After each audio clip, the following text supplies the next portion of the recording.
turn 4, and the championship race is underway for Phoenix. There's that 4 and 5 wide you talked about, Steve. And remember, Marty mentioned it, you don't have to worry about points at all if you're one of the championship 4. All you have to worry about is your competitors. As long as you finish in front of the other 3, you win the championship tonight. Austin Hill had trouble off of turn 2. See Jesse Love in that blue, red, and white car trying to get underneath him. Now Jesse Love's under attack from Custer. Riding along with that Goodyear onboard on Cole Custer's car, and he is way down in that dog leg. We're going to see him cut the dog leg all afternoon and evening. Cole Custer, the 0-0, was to the inside of that 2 of Jesse Little. And it's awkward for the non-playoff drivers. We talk about the 4 that have the championship on the line. Well, if you're not one of these 4 drivers, you hope to be one someday, or maybe you've been one in the past. You want to race them hard but fair. You don't want to be the story. You don't want your mistake to eliminate one of these drivers. So that's what makes this sport so different, right? The Super Bowl is 2 teams. This is anything but. Yeah, 38 cars out there, and 4 have an opportunity for a championship. I mentioned Jesse Love in the 2 was on the outside of what we saw of Cole Custer. Bottom left, A.J. Allmendinger had to start in the back because of a brake issue. Bottom right, Justin Allgaier in the 7 had to start in the back in a backup car, as we heard Marty report earlier. This car ran at Las Vegas. It had some laps on it, but nothing is as good as your primary, right? That's the one you expected to race. Up front, Sheldon Creed got the lead. Swalich all the way back to 4th from the pole. We knew that there are going to be quite a few factors in this championship. Will it be a Sheldon Creed going out there and potentially winning his first race and affecting how the other 4 are fighting for that title? I think one thing that you have to have a little bit of a mind shift, and this is where I believe experience matters. Normally these guys are racing for stage points, right? Tonight it's just about where you finish. And that depending on your situation, it changes the tempo of the race. You only have to lead the last lap, and especially for those guys coming from the back, don't get over anxious and get yourself in trouble. Easier said than done. The race car drivers. There's Allgaier. He's already moved up 13 spots. So Allgaier, he has made his way up to 23rd. Fight for the lead as Riley Herbst looks to the inside of Sheldon Creed.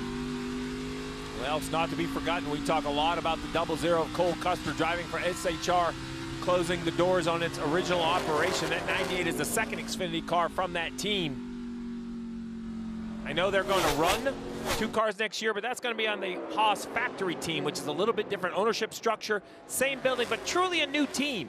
Different employees, some stayed, some have left, as the battle continues between Creed and Herbst. Yeah, and Creed's going to be one of those drivers that'll drive for the Haas factory team next year. And he's under attack from a driver. 2 drivers, actually. We don't know what their plans are for next year. We've heard rumors, but we don't know.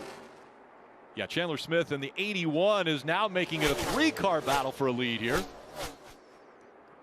You mentioned Chandler Smith. He point blank last week said he had 0 idea what he was going to be doing. Might be doing construction. He threw that out there as a possibility. Such a talented race car driver. Yeah, I mean, I don't know how he is with a hammer, but he's pretty good with the steering wheel. So really good.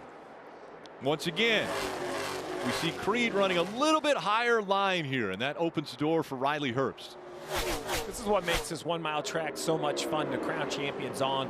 We're down here in 3 and 4, the banked end of the racetrack. You can see the 98's a little bit better. Turns underneath the 18. Probably will turn left right here and cut the dog leg. There you go. Now they're going to 1 and 2, Jeff. A flatter corner, but actually has, I think, more options to drive. Yeah, much flatter. You saw Riley drive it into the corner just a little bit deeper than Sheldon Creed was able to, and now he's going to take this spot. Oh, 2 championship 4 drivers battling here. The 7 of Allgaier has worked his way to the rear bumper of Allmendinger and passes Allmendinger for the 18th position. Those 2 trying to move from the back to the front as both started toward the rear. And they both try to get by that 45 of Stephen Parsons. All right, Marty, we've seen a couple laps out of Allgaier here in this race in the backup. What are they talking about? Already up to 18th, as you see on the bottom of your screen, Rick. And if you saw what happened yesterday to Justin Allgaier in practice, you saw the emotion that Allgaier was displaying. He was very upset that they got in that wreck, and this was him talking to Jim Pullman, his crew chief. And in his words, he then got in a fight with the toolbox. Actually, it was a laptop, and there's that emotion from Justin Allgaier yesterday. There's a reason for that, because they got one brand new race car on the 17 so far this year. That was that race car. They started building it in September. They spent 2 months building that race car, getting it ready for what they had hoped at that point would be a championship 4 bid. In fact, Jim Pullman told Justin Allgaier 3 weeks ago, before they were in the championship 4, we're going to go win Phoenix. So that was that brand new car. Steve, have you ever had that situation where you had a brand new car, you put so much effort into it, and then something weird happens and it's gone from you like that? That's why all that emotion from Justin Allgaier. Oh, my heart broke, because I have absolutely felt it. And Dale Jr. and I were comboed together for the first time. We sat on the pole for the Daytona 500. My dream was to win that Daytona 500 for Dale Jr. And yet here we are, wrecked in practice just a couple hours later. So I understand what it's like when you put everything forward into one effort. But we saw from both the 7 of Allgaier and the 20 of Gibbs preparation, Jeff. They unloaded their backups, and in just 20 or 30 minutes had them on the racetrack. Yeah, these teams have done a great job of having a bad situation, but being prepared to come bring the fight to win a championship. Allgaier continues on the move. He's going to try to get by SVG, but it's Riley Herbst that's out front here in the desert.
Closed captioning is brought to you by Tableau TV. Pay once, watch forever. As we watch this battle for that 3rd spot, it is Creed, chased by Austin Hill, and then William Sawalich, who's dropped from the front row and that pole position all the way back to the 5th position. He's right along with the Bennett on board of Austin Hill. Yeah, the highest of the championship 4. I know, Rick, it's been well documented. You don't have to win the race to win the championship, just be the highest of the 4. But I think your mentality is to win the race. Right. I think you need to assume it's a win. So you take someone like Austin Hill. He's currently not as fast as Creed or Smith or Hurst. So with this many laps to go in the race, 180 laps to go, I think the focus needs to be win.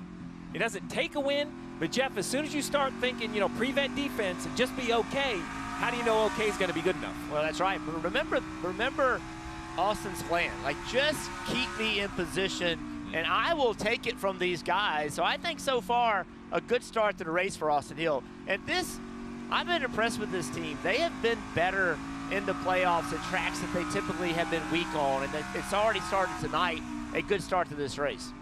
Yeah, Austin Hill, anytime we ever go to a drafting track, you look at Austin Hill and you think, okay, this guy is for sure the favorite here. But a racetrack like Phoenix, you just never know. Kim. Yeah, and Rick, Phoenix has not been the greatest track to Austin. He has admitted that, but this team, they have tried to work on their short track program in general to learn things, feel like they've gotten better throughout the course of the year. They went off previous notes from this race last year. They feel like they had momentum from that, and then what they brought in the spring as well, they are in the ballpark. Andy Street told me for what they need here today. Right now, the team, including spotter Derek Leland, Dave, just telling him to keep being smart and do what he continues to do as he's in that 4th position. Second among the championship 4, running in 8th position, Cole Custer. During the break, the car in front of him, Jesse Love, raced him a little too close for comfort. Listen.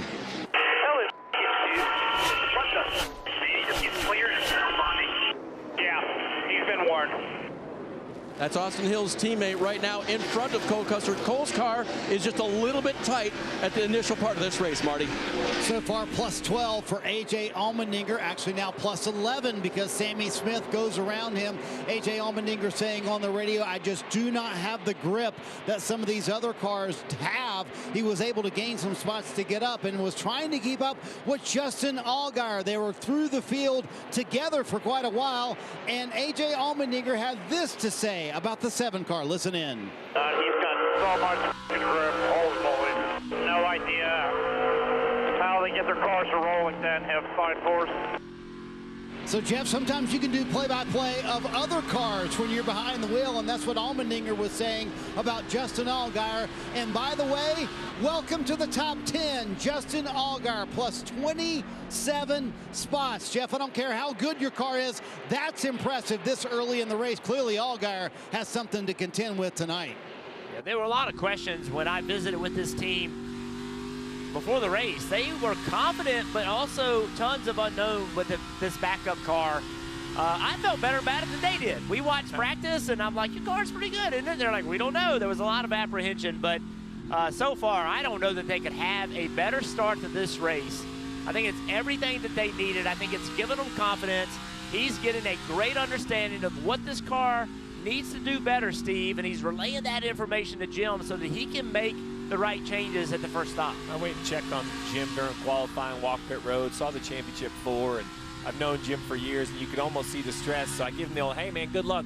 Do me a favor, enjoy it. And he kind of had a smirk. He looked at me and goes, I'm trying. I'm trying to enjoy it. It's just, you don't envision this car you've worked month on wrecking 3 laps into practice in somebody else's oil, right? So I think he was kind of coming around, but you could see the weight of the weekend kind of weighing on him. Yeah. People always ask, wasn't it fun driving a race car? No, it's exhilarating, but fun's not the right word. But for sure, at this point in the race, Justin Allgaier's having fun. Look at this, 3 wide. These are more fun, Jeff. When you're passing cars, it is more fun. And I will say for the 7, seeing that 0-0, 2 cars up, I think is a mental goal.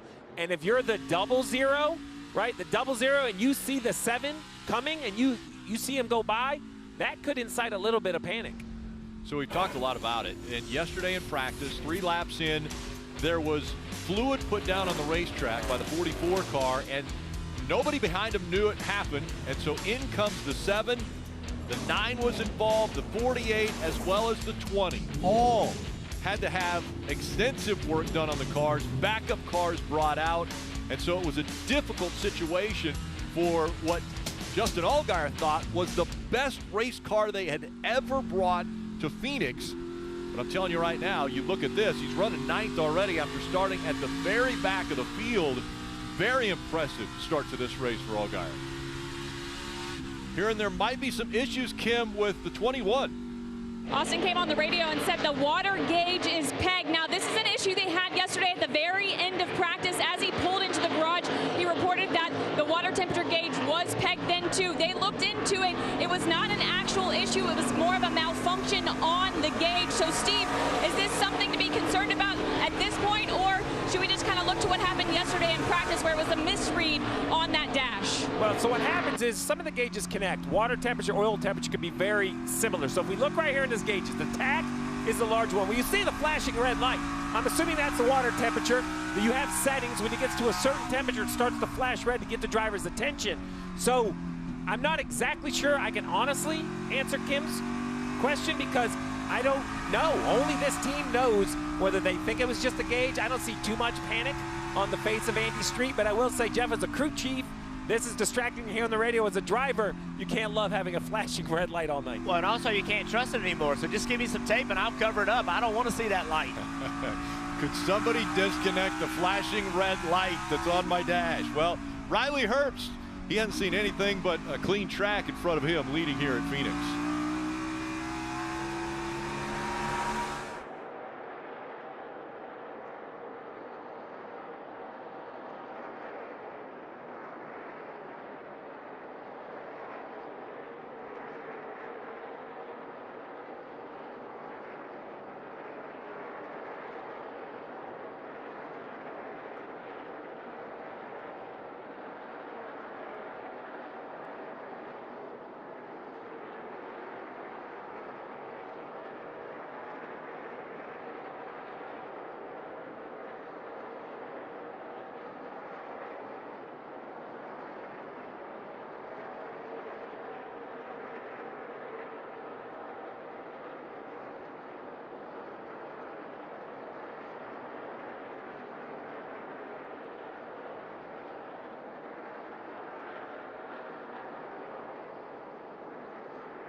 It's time for double the thrill and double the fun. You can enter for a chance to win an unforgettable trip to Universal Orlando Resort, followed by a VIP experience at the 2025 NASCAR Xfinity Series opening weekend. Scan the QR code, or you can visit the CWSweeps.com now to enter.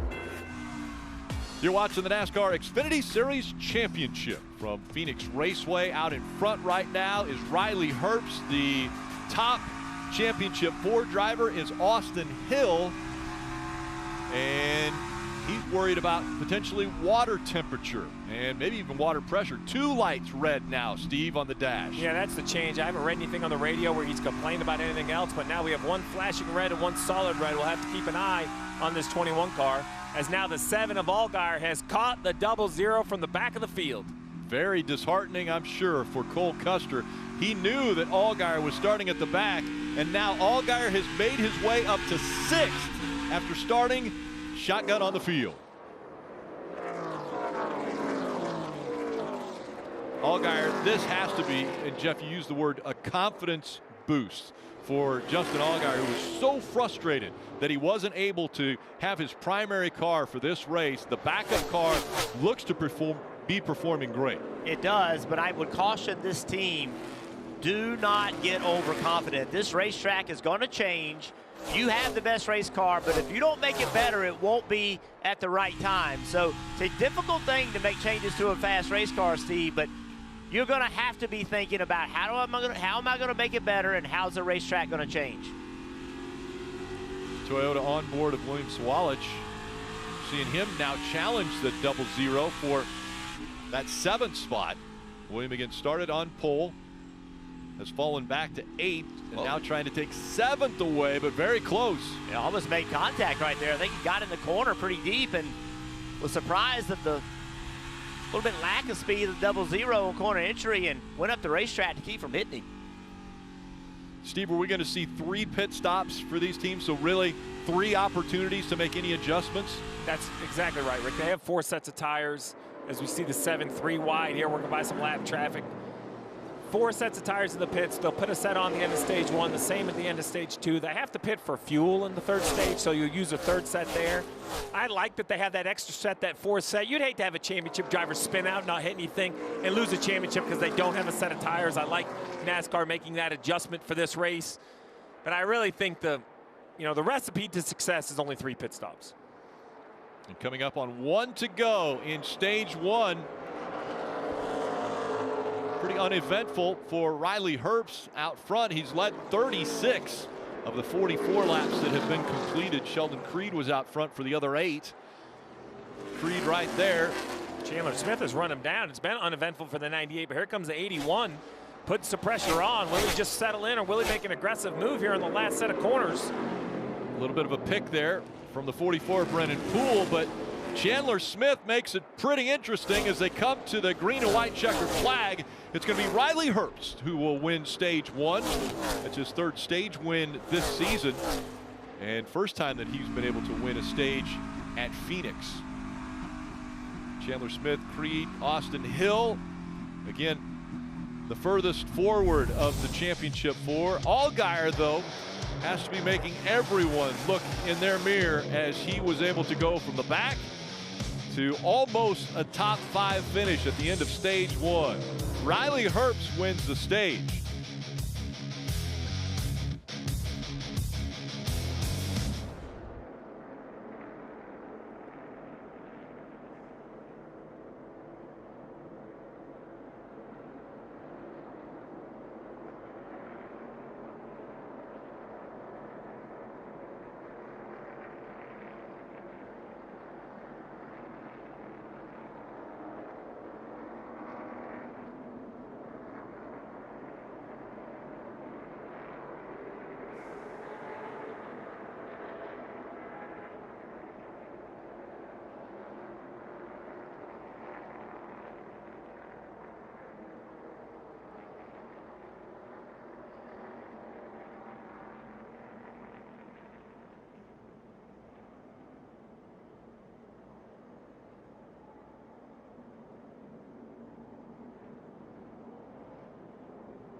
CW Sports coverage of the NASCAR Xfinity Series Championship is brought to you by Xfinity Mobile. Switch and save with Xfinity Mobile, plus connect to super fast Wi-Fi on the go. Learn more at xfinitymobile.com.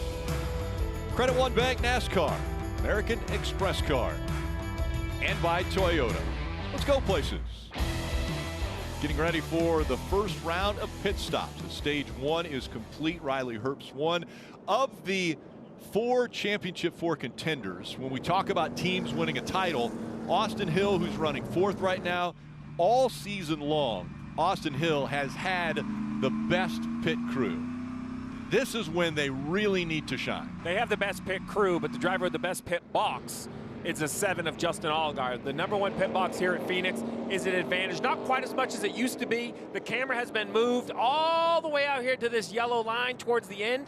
It used to be right here, about 75 feet further out, but it's still a huge advantage. You drop the jack, you just kind of have to get rolling the right way. So can the 7 of Allgaier from qualifying a week ago, that gave him the best pit box here, will it pay off? And now the cars are making their way onto Progressive Pit Road, and we'll start with you, Dave. Cole Custer said the rear grip was solid on the exit of the corner, but I need front turn in this car. Fairly significant change coming here. There will be a wrench going in the rear window. Air pressure changes as well. Kim? Austin Hill in that 21, your bottom left of the screen. Overall free set has to be easy on entry and exit on throttle down because it's driving off the right rear. He needs to be tightened up. This isn't going to be a huge change, looking for an air pressure and possibly a track bar adjustment. They will also give him a piece of tape, Marty, to cover that flashing dash. A.J. Allmendinger said on the radio, we're getting passed by backup cars. Seriously? He said, I have no rear grip and I cannot get back to the gas on corner exit. What an impressive opening stint. An absolute clinic from Justin Allgaier. 37th to 6. He said he's a little bit tight in the center. That's his only issue. He said, we're really good. If you can help me there, we'll be even better. But they will lose some spots here on pit road, Rick. Yeah, the race off of Progressive Pit Road, not what Allgaier wanted. He lost 4 spots on pit road. We talked a little bit about Austin Hill. Sure enough, he gained a few.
What an absolutely perfect evening for a championship race for the NASCAR Xfinity Series from here at Phoenix Raceway. And under the lights, just a gorgeous facility.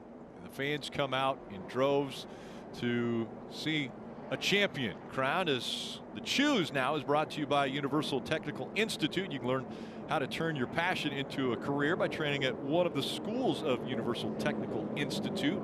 And now Riley Herbst has chosen that outside line, and Austin Hill, after a great pit stop, will restart on the inside of row 1. Let's check in with the pit box. And DJ, how about the march to the front by Allgaier and Allmendinger?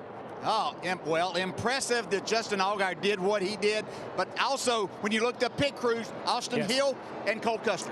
Yeah, listen, but we've seen the same thing that most of America's seen, and everybody's sitting in these stands. That's 7 car. 31 other cars have seen him too as he drove by. That's the show right now. No doubt about it. He picks up 26 spots in 45 laps. What's he going to do starting from 10th? Rick, I think AJ or Allgaier is going to put on a show. Well, we'll see if Allgaier can make the move from 10th up toward the front. You see the Junior Motorsports owners there. There's Dale Jr. and Kelly right to his left as they are enjoying this race. I'm sure it was a little bit difficult for them yesterday after their guy is involved in an accident on the 4th lap. Yeah, I talked to him before the race down on pit road. I said, you guys didn't have to make it this interesting. And they said they had no interest in making it this interesting, but they both were confident they could make it happen tonight. Getting ready for the restart. And again, Austin Hill now on that front row of the championship 4. We'll see what he can do with that clean track in front of him. Riley Herbst racing him hard on the outside as they go into turns 1 and 2. Up the racetrack just a bit there is Austin Hill. Look at Cole Custer on the outside. Custer taking the lead away. He takes it from the outside. That's important to understand. This could be a determining factor late in the restart. Could decide the champion. We see the 7 of Allgaier about 2 or 3 rows back as well. What a move by Cole Custer to take the lead. I don't care how many times you watch it. When a car turns left and cuts the dogleg, it just doesn't look, it's crazy looking. Sheldon Creed dropping back a little bit after making that move. Like football fields between the cars. Yeah. Brent on board giving us this view from Allgaier. You mentioned the ownership on top of that pit box. Rick Brandt, also a longtime supporter of Justin Allgaier. He's on top of that pit box as well. And a good restart by Allgaier. Picked up 4 spots right there. And that's what you have to do, Steve. You have a bad pit stop. You can't, you don't like it, but you just got to go back to work. And how about now? You see Chandler Smith moving to the inside of the 7, trying to take that spot away. Well, Jeff mentioned this bad. Great first run, passed all those positions, but he got to kind of take off a little bit easier back in traffic. Now in the top 10, you got to take off a little bit more pace. Plus the track is cooling. Those are those adjustments that Jeff talked to. You got to continue to make sure your car does what the driver needs. And you're going against the better cars. I mean, the guys who are running up front are the better cars. So you've got to work even harder to try to get by these. Right now, 4 cars that are in front of him. That is a great point, Rick, because Justin Allgaier and that team, they really don't know how their car took off compared to these guys. So you could be a change behind the field in understanding short run speed. Austin Hill still in front of the 7. And Sam Mayer has moved up there into the 3rd position. Now Riley Herbst putting a little more pressure on Cole Custer on the top of the screen for the lead. And we'll remind you, you don't have to win the race. If you're one of the championship 4, you just have to finish in front of the other 3 as this battle for the lead heats up. Riley Herbst wants to take it back. Herbst has never lost when leading over 30 laps in a race. He's already been up front for 45 of this one. And I am excited to see the 98 pass the 00 after all the conversation from the Cup race a week ago about how hard everybody was driving. Penalties were handed out. Race manipulation was being challenged by NASCAR and some of the teams. All of that. I wanted to see what the 98 did. I instantly see kind of message delivered. The 98 goes up, passes the 00. Now, it's okay to go by with mittens. You don't want to hit your driver that you're a teammate with. But, Jeff, if he would have just parked it behind him, It would have frustrated me thinking the 98 was faster. Yeah, and you're always going to try to show respect. And those two guys have done a really good job of being teammates, working well together. And remember, the guys up front, at Stewart-Haas Racing, which they're closing their doors at the end of this race. So Tony Stewart, Gene Haas have decided to liquidate Stewart-Haas Racing. There will be a Haas factory team, but as of right now, we've got an issue with the 45. The back completely off of that of Stephen Parsons, and the 14 also involved. So now Greg Van Alst has stopped up against the wall, and the caution has come out. All right, Steve, with 29 laps to go, you mentioned earlier that extra set of tires. Any need to use those now? No, I think at this point, you know, you run the first two stages very straightforward. Just stay on the racetrack. It will be another, to Jeff's point about adjustments, it is another kind of data set to see how your car cycles from some new to some old tires. Let's see exactly what happens. The 5 of Anthony Alfredo on the outside of the 45. 45 looks a little free coming up. The 5 into the wall. 5 gets into the wall. Oh, and then contact with Stefan down on the flat. I don't know if he thought the 45 ran him into the wall. It was hard to tell from that angle. But definitely an odd spot to see contact. Yeah, certainly. And then behind. Yeah, Greg Van Alst in the 14 there.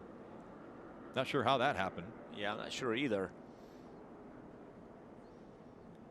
Yeah, so that right there, I think NASCAR is going to take a look at. You know, certainly contact the 45 into the side of the 5 in the wall, and then, you know, coming down the racetrack to get in the right rear quarter panel of Stefan. NASCAR is probably going to take a look at that. They've been pretty, well, not pretty, they have been very strict on hooking someone in the right rear and causing a wreck, and they'll have to make a determination if that was intentional or not.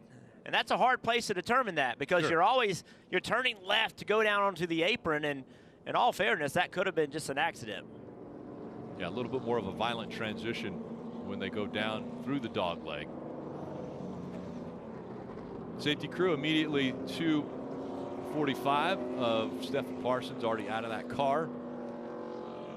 And again, the 14 of Greg Van Alst also involved in this one. So up the racetrack goes 5, maybe a little contact with the wall there. When they go down, more contact from Alfredo into the 45, and into the wall he goes.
CW Sports coverage of the NASCAR Xfinity Series Championship is brought to you by Toyota.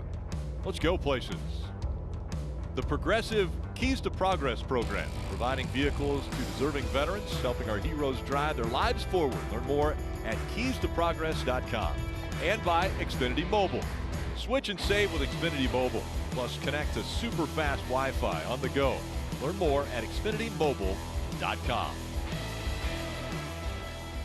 So again, the championship four as they run, it is Cole Custer that has the advantage, running in that second spot. Then Austin Hill fourth, Justin Allgaier just behind him in fifth, and Allmendinger back there outside the top 10 in 12th. All right, we've talked a little bit about the water temperature for the 21. Steve, how do you fix that gauge? Well, I don't know if there's a way to fix the gauge, but you can definitely fix the frustration. So he asked for a little bit of tape.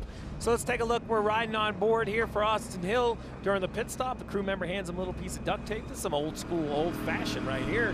So he's going to just take it, just tape over the gauge. Now, I've heard of ignoring your problems, but I don't know if you could just tape them up in the championship race. But this tells me that Andy Street does truly have confidence that this is just a gauge thing. There's no chance he would allow his driver to tape up a gauge if he thought if that was any sort of true information. But pretty well executed by the 21 team. So we were talking a little bit ago about the 5 car. We saw him in that incident.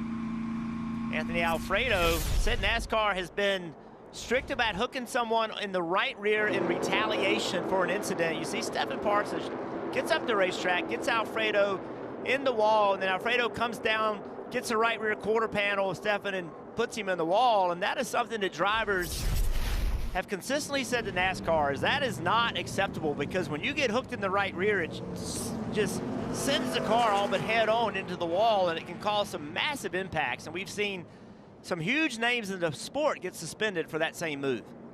And he has been posted for aggressive driving, the 5 of Anthony Alfredo. Marty.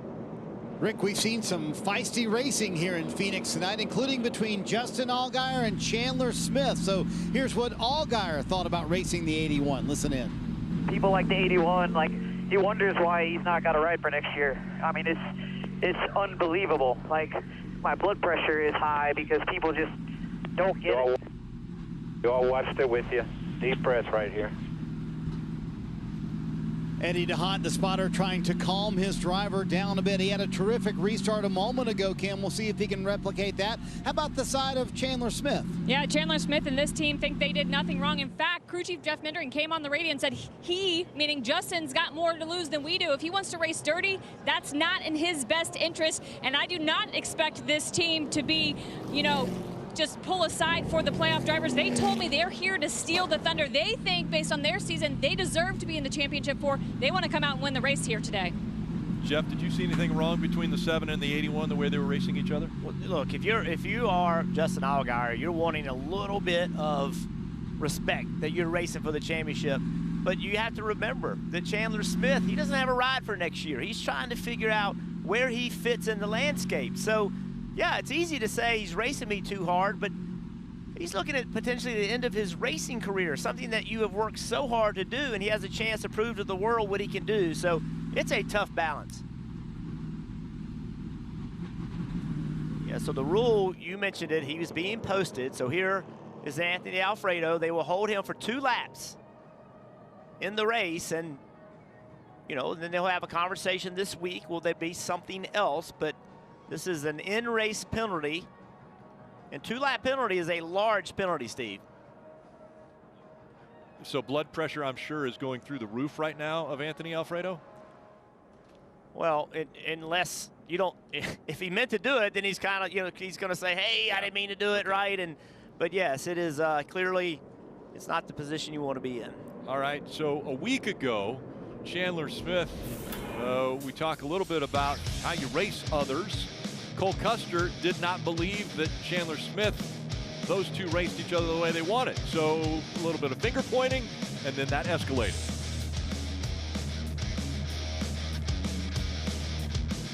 Chandler Smith throws a punch. This is my experience when somebody hits you and they, you know, you hit somebody and they smile at you, you don't want to hit them again.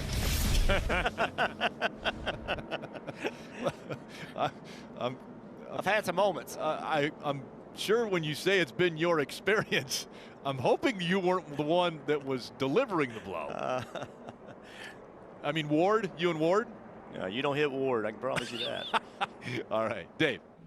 Well, Custer's dad, Joe, prepared for about everything in racing, probably including fighting, but if some of his earliest memories were riding around a traffic circle in a minivan on Dad's lap. That's how he got used to riding around in a circle. But Joe had him in cars as soon as he could, whether it was a quarter midget or even running in go-karts, and they did a lot of that together, getting him ready for this moment, a second championship opportunity in the NASCAR Xfinity Series. But you know what? It wasn't the only sport that he played. In fact, he told me this week in high school, yeah, he tried pole vaulting. Why was that? Well, he didn't want to go to gym class. It was kind of boring, he thought. They said, well, then you have to join the track team. And he said, all right, I'm going to try pole vaulting. Guess what? He said there was no future in it. Therefore, I'm going to stick with racing, which I'm better at anyway. But who knew? Cole Custer, reigning Xfinity Series champion and a pole vaulter in his early days. Rick, he, as a sophomore, went 10 feet. So I don't know how that compares to the track and field that you know. That's very impressive, actually. I'm guessing that the softer mat that he landed on, probably a lot easier than when he smacks into one of these walls or is involved in an accident here.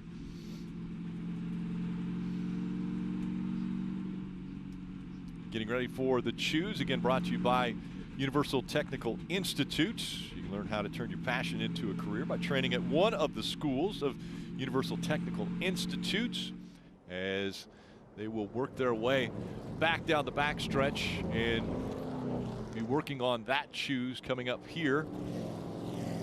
All right, so what we saw out of Cole Custer on the last restart, where he went on the high side and went past everyone, I'm guessing that Herbst is going to take that outside line again, but does Cole Custer line up behind him? I don't think you would give up the front row, although it did work for Cole Custer, to your point. He had that wide entrance into 1 and 2 and ended up taking the lead. I think you would have to take the front row, but we're going to wait and see. They're going to wave it off this time. They waved it off. Yeah, I was going to no say, Choose this time. Riley Herbst went over the box, and you're not allowed to do that. So, yeah, I think the thing about this opportunity, it's not just about track position now. It's what are you learning that your car will do on a restart with this many laps on your tires. You might be in this position late in the race. You need to know what your car can and cannot do, Marty. A.J. Allmendinger's sitting in 12th right now, so how's the mood behind the wheel? Listen in. No difference, man. We got what we got. It's what we fight here. I mean, like, can't lean on anything. Just copy that. Did we make it any better right there? Is that the right direction at least? no. Honestly, no.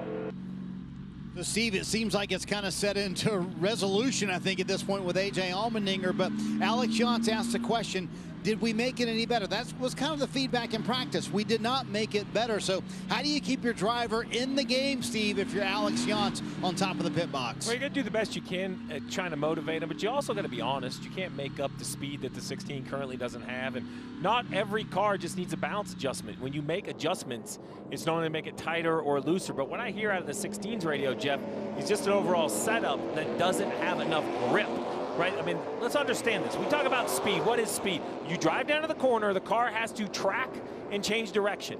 And I can make it where the front tires don't work or the rear tires don't work, but everyone doesn't have the same amount of grip. There's other things built into the car, and what you hear in the dejection of AJ's voice is that we aren't like a balance change away. I'm watching this 7-car drive away from me. He just has more overall grip than I have. You got to empathize with him, right? Because he's frustrated. He knows what's in front of him. He's already shaking his head right now in the car. But we've seen this out of A.J. Allmendinger. He wears the emotions right there on the sleeve. And he also celebrates, you know, as much fun as any driver we've seen when we saw him win at Vegas. Well, the one thing I would be selling him is that, look, Custer, Hill, Allgaier, they are better than us. I'm not going to lie to you, I'm tell you the truth. But they're also all up there together. So we don't know how this ends. You know, we think it's going to take a race win or a restart or this, but we can have 3 wide chaos wrecking into turn 1. Like, a championship is awarded to whoever finishes the highest. It doesn't tell you how that's going to happen. Championship 4 on the scoring pylon on the left. You'll see the purple line underneath those championship 4 contenders. back underway. Cole Custer all the way to the bottom of the racetrack this time. Let's see what he does when he gets into 1 and 2 here. And Riley Herbst going a little bit lower on the exit of 2. That opened the door for a moment for Sam Mayer, but then closed right up. And here comes the 7 of Allgaier. To your point about lane choice, Rick, you know, the inside of the front row hasn't worked for anyone who has chosen it yet. I think people are going to have to make adjustments. Custer has fallen all the way back to 4th.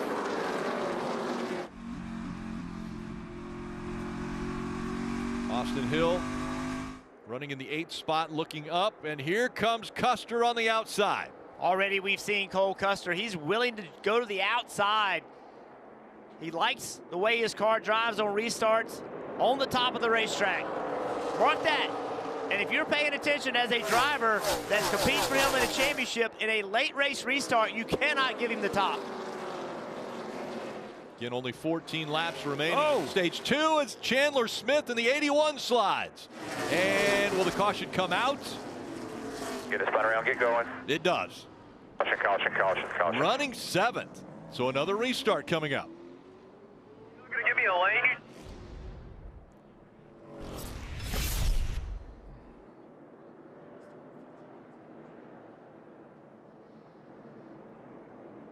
Yeah, I think you see the 18 of Sheldon Creed. He's just expecting the 81 to go lower on the apron. We've seen on restarts, drivers will drive, you know, 2 or 3 car widths down on the apron, and that was just, those 2 drivers just didn't have it worked out, and Sheldon Creed just turns left, not expecting Chandler Smith to be there. Right along with Austin Hill.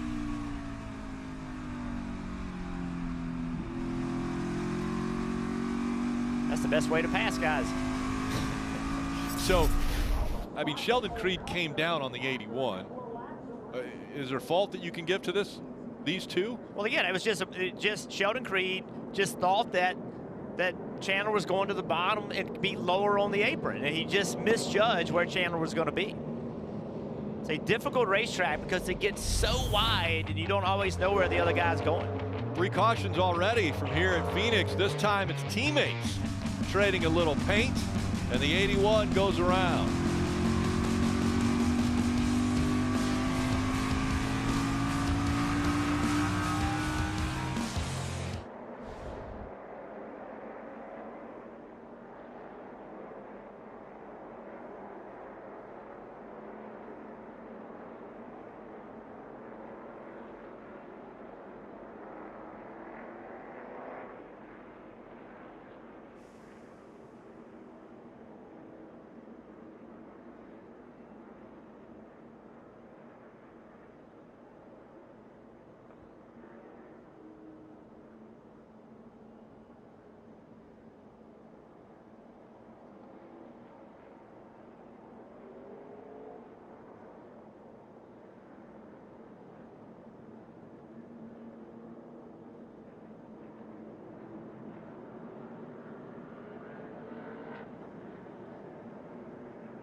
lines on water. Yeah.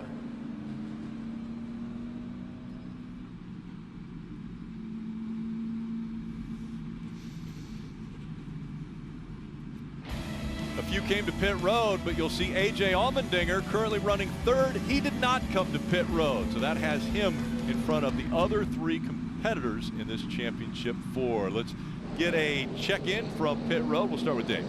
Rick, upper right, Cole Custer. He called his car a smidge tight. He got 4 Goodyear tires and Sunoco fuel to send it back down pit road, and he's running 12th now. We'll see where he chooses, Marty. Dave, the reason to pit here before the end of stage 2 with 120+ laps to go. They can divide it evenly from here to the end of the race. Justin Allgaier said his car was just a little bit tight. Much better stop for the 7 team this time. And you mentioned it, Rick. A.J. Allmendinger decided to stay out. Alex Jans told him, listen, I think the leaders are going to pit. Our only play here, let's do the opposite. They were the lowest running car of the playoff championship 4, Kim. Well, Marty, Austin Hill told his teams he did not think they made the right adjustment on that first stop. He needed more out of the car. It was too loose. He could not be as aggressive with it as he wanted. He said it was sideways with the rear, so they did a wedge adjustment this time, 2 rounds out on the right rear, as well as an air pressure adjustment for Austin Hill. And one thing to keep in mind, Rick, you see that Creed, Love, Allmendinger was last on pit road at lap 50. These drivers at lap 79. While that looks like a long time of 29 laps, most of that has been run under yellow. The leaders only have about 10 laps of hard racing on their tires. So there is an argument, and I would think the plan would be that here in 8 more laps, you still don't come to pit road. I think you've made your bet at this point, and you're going to have to commit. Now, that plan would go out the window if these new tires just so unbelievable speed at the start of this run here. 8 to go in stage 2. Back into the gas they go. Sheldon Creed rocketing from that high line, trying to get in front of Jesse Love as they go into turn 1. Uncomfortable time for other playoff drivers. They're back here in the middle of the pack. I'm going to call it, I don't know, 6 wide, Rick? Where do I start? I would say at least 6 wide. And do they sort it out down the backstretch? They do. Yeah, following back just a bit, though, as we see the 20 of Eric Almirola going forward. Falling back, it looked as though the 20 of Eric Almirola, while he was going forward, it looked like the 00 was struggling back there, or 88, excuse me, Connor Zilich in the 88 was struggling, and he was going the wrong direction. Is now once again 4 and 5 wide. Right now, the big loser in all of this is that 21 car on the bottom of 3 wide. Look at the guys he was just racing with. They have put a lot of cars in between themselves and the 21 car. Jimmy Smith's going to try to go by on the outside as well as we ride along once again with Austin Hill. That violent dog leg that they try to cut coming off of turn 4.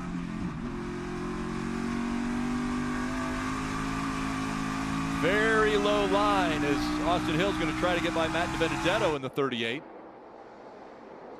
That was not a good sequence for this 21 car. You never know when you lose some spots on a restart, if that's going to hurt you. Can you get that track position back? Steve, what did you say the play was going to be for Allmendinger? Does he come to pit road when the caution comes out? Well, if he could get out in some clean air and show that he had car enough to lead, I think he was going to have to stay out at the end of the stage and keep his track position. But the problem is Almirola has already got by the 16 of Allmendinger. You now have Allgaier right on his rear bumper. So I think at this point, you're going to have to pit and put fresh tires on in 4 more laps. Look at the 7 car squeezing it. Oh, makes contact with the 98. Very lucky. It's going to have to see if the left rear of the 7 has any damage, if the tire has any damage. That was an aggressive move by the 7. 114 to go in the race. Gone. Left rear lettering's gone. Take there you care go. of it Left rear lettering's gone. That tire has made contact with the 98. And it doesn't look like Riley Herbst is too happy about the way he passed him as he gets aggressive on the inside now. Yeah, I understand the need and the feel to go forward, but with 113 to go, you just wonder if that's a necessary move. Well, we talk about aggression. He restarted 14th on this restart, and he's running 5th now. Cole Custer's coming up behind him as well. Here comes the 00. So now the championship 4, the leader of them is Allgaier. It's Custer, then Allmendinger. There's that contact. The left rear tire now going down, they think, for Justin Allgaier. So how could that have happened, Jeff? Obviously that contact.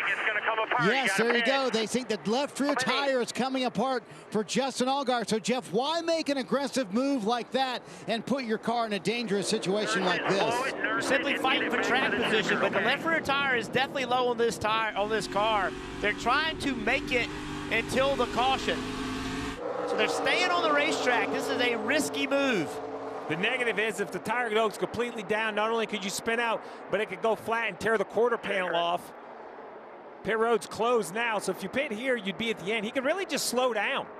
Like right now, they're coming to the checker. He could just lift right here and just give up all these positions anyway. He's not going to do it. Coming to the green and white checkered, it will be Riley Herbst sweeping the stages here in Phoenix as he won stage 1 and now stage 2. And Herbst has been out front for 65 laps. Allgaier is going to be able to nurse it all the way back around. There was some contact right there between stage winner Riley Herbst and the 7 of Allgaier. And more contact there.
CW Sports coverage of the NASCAR Xfinity Series Championship is brought to you by Universal Technical Institute.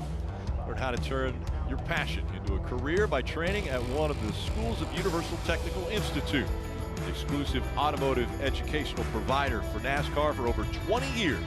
Visit uti.edu.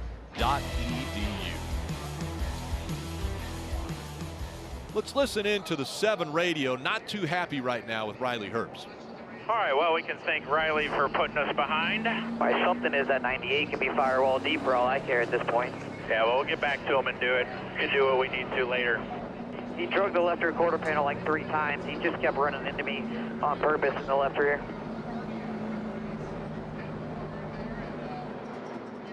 Let's look and see what the contact was between the two. You know, the first contact that we see down the back straightaway, the 98 and the 7 get together. Allgaier feeling like that's on purpose, and then off of turn 4. You see this right here, the 7 of Allgaier. He's trying to get underneath Allmendinger, and Riley Herbst is there. And Riley Herbst almost spun the thing out with that contact. Nice job saving it. Well, the result of all this is now the 7 will have to come down pit road, change that left side. I think the left side has air in it, but I just don't believe that's a gamble you want to take with a car that's already driven from the back. We're yet to get to halfway in this race. You have to just come put fresh tires on it, Marty. So A.J. Allmendinger, top of your screen, said, I am, quote, tired of this, man. I'm fighting the same thing every lap. It's miserable to drive.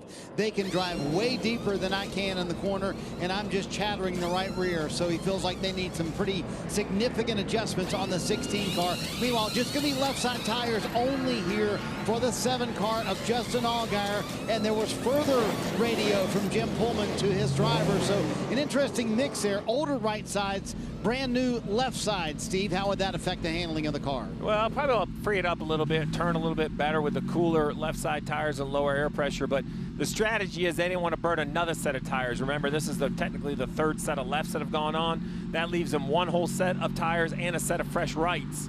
So that leaves some opportunity still late in the race. The biggest issue with that is this run, you're not going to learn much on how your car drives. Champ 4 right now, Allgaier.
Closed captioning is brought to you by Tableau TV. They once, watch forever. We want to take a look at the Toyota driver update, and right now, closest to the front is Eric Almirola running in the second spot. Remember, he is running for a championship. It is the Owners' Championship, and as long as he finishes in front of the other three that are competing for that, and you pull Custer out of that mix, but as long as he finishes in front of the other three, he can win the Owners' Championship for Joe Gibbs Racing. Very successful year for that 20 team, multiple wins. It's been an impressive run, 9 wins for the 20 here in 2024. And KP, all right, of the 4 championship contenders, has one done better with the pressure up to this point? I think Custer's done better so far. When I look at it, you know, when you guys at home watch these in-car cameras, there's a pop-off valve on these helmets. And when the pressure goes up, and we've seen it. Austin Hill with the water temperatures. We've seen Allgaier here with situational awareness, knowing where he is on the racetrack. And we've seen it out of AJ. Yeah. AJ has screamed from lap 1 that this thing is not handling. So his pop-off valve is dancing up there. Yeah, I'm sorry, and it's too bad for AJ. He's having a tough night. His race car's not handling the way he wants it to, so he's struggling. But I think Allgaier keeps bouncing back.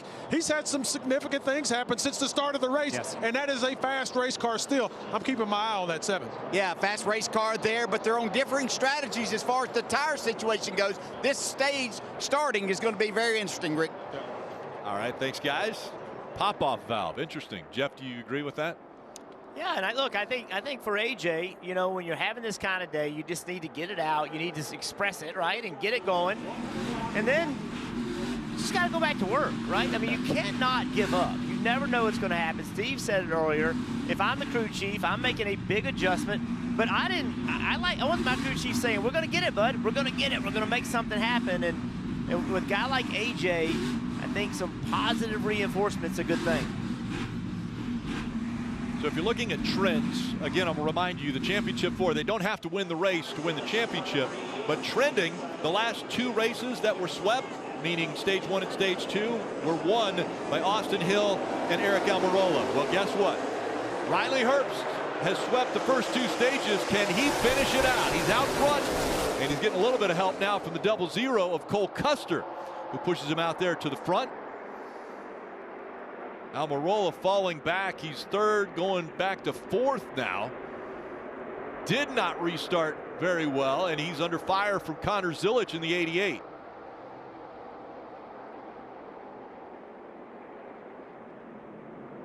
Contact between the 26 and the 28, sends the 28 up the racetrack right in front of the 7 of Allgaier. Allgaier and Arbending. You picture Allgaier really well. That bright red Brandt Chevy jumps right out of the pack. Easy to pick out on those higher shots. Now you're on board with Allgaier.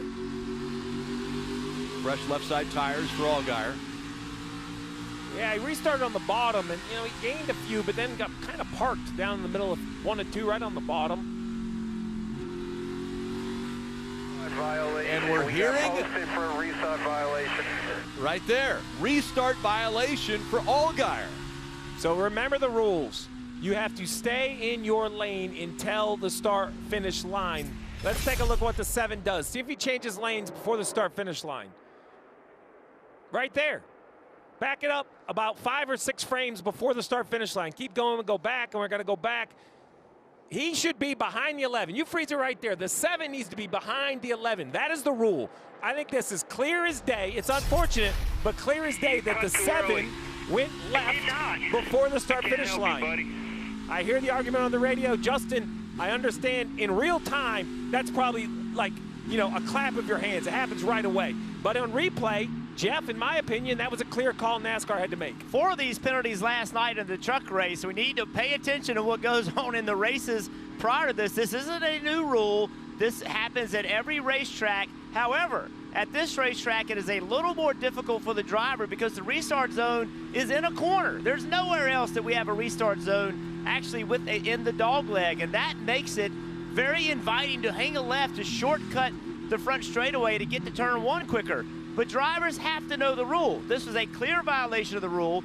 It's no different than every racetrack we go to. You have to stay in line until you get to the start-finish line. It's the same rule at every racetrack. You give up about 22 seconds just rolling pit road here, so the 7 was able to serve the penalty, come out in front of the 98. So quick yellow right now. He's back to the back of the field, still in the lead lap. So Allgaier fans, don't give up yet. 95 to go. Your driver can still have a chance.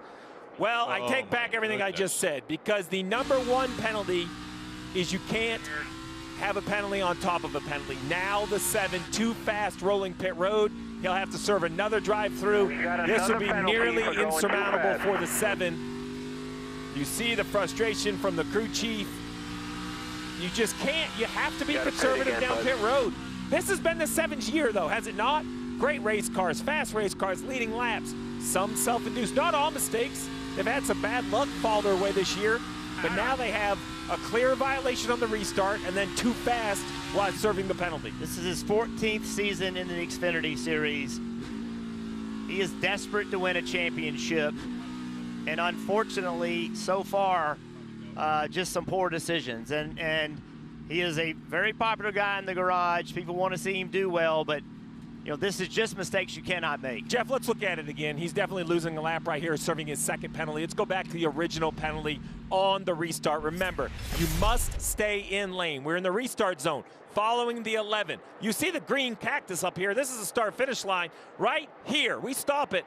It's clear. He turns left before the start-finish line. You're not allowed to change lanes until the start-finish line. You mentioned it 4 times last night. This is something that should have been reviewed. Maybe it was reviewed within the team, but either way, I mean, right there, I have that as changing lanes already. Oh, no question. I mean, it's a very clear violation. It's not a question.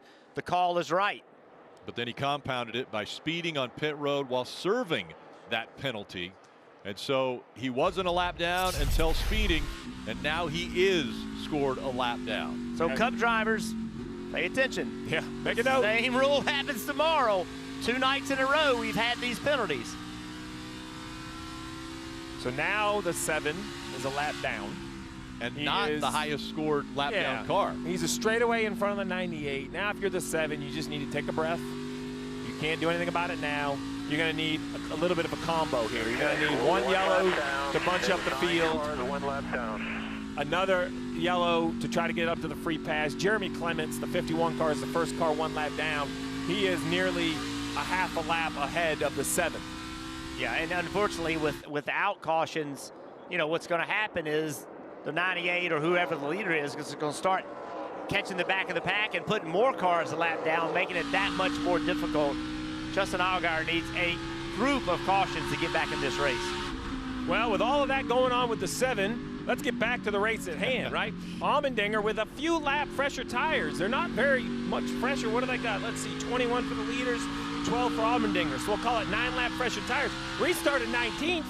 Here he is passing the 20 for the 6th position. Could this be the strategy call? Hey, what makes your car have more grip than everybody else? Apparently 9 lap fresher tires. He had less grip earlier. And whatever changes they've potentially made for Allmendinger, he had mentioned before that whatever changes they made weren't helping, didn't make any difference. So maybe they went a little more aggressive on some changes this last pit stop. Riding along, looking back from the Celsius onboard of A.J. Allmendinger. This is going to be like new life for this 16 car, right? Because while they're still not there yet, the double zero's in front of them, at least they're going forward. This is going to be new energy to a driver that you've already mentioned, Rick, wears his emotion on his sleeve. Now they could turn the negative, the frustration into a positive. Riley Herbst out in front of the field at Phoenix. Again, looking for a win to finish the 2024 season. Cole Custer, the leader of the Champ 4.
It's time for double the thrill and double the fun. You can enter for a chance to win an unforgettable trip to Universal Orlando Resort, followed by that VIP experience at the 2025 NASCAR Xfinity Series opening weekend. You can scan the QR code or visit thecwsweeps.com right now to enter.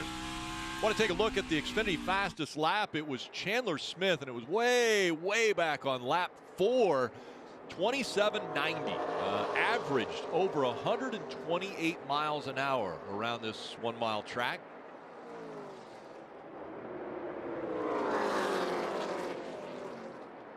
And right now, Chandler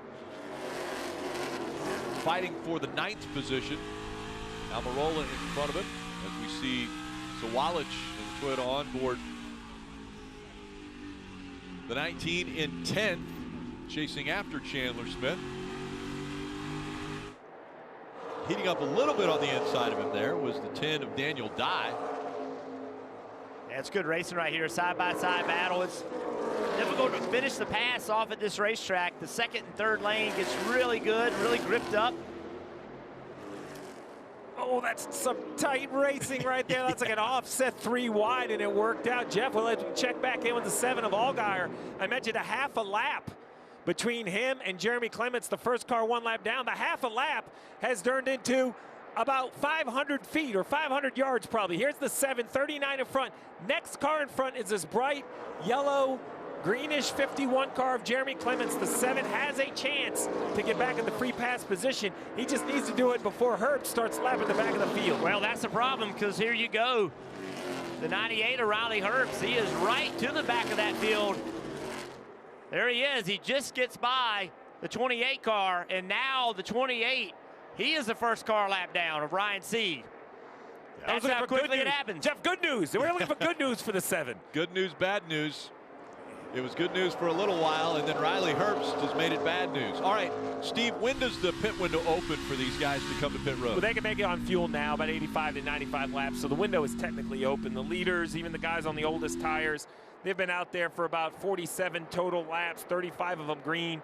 So they have at least 45 more laps worth of fuel, probably a little bit more. The question is, when do you come? If you're Cole Custer, who's running 2nd, leading the championship 4, you don't want to come first. You can take a breath. No reason to be the guy risking it. The question is Allmendinger or Hill. No offense, all guys a lap down. He's no risk either. So Allmendinger or Hill, can one of them, Jeff, come early and force Custer to make a decision? Well, I think that's what you have to do, because this 21 car of Austin Hill, he's back in 15th position.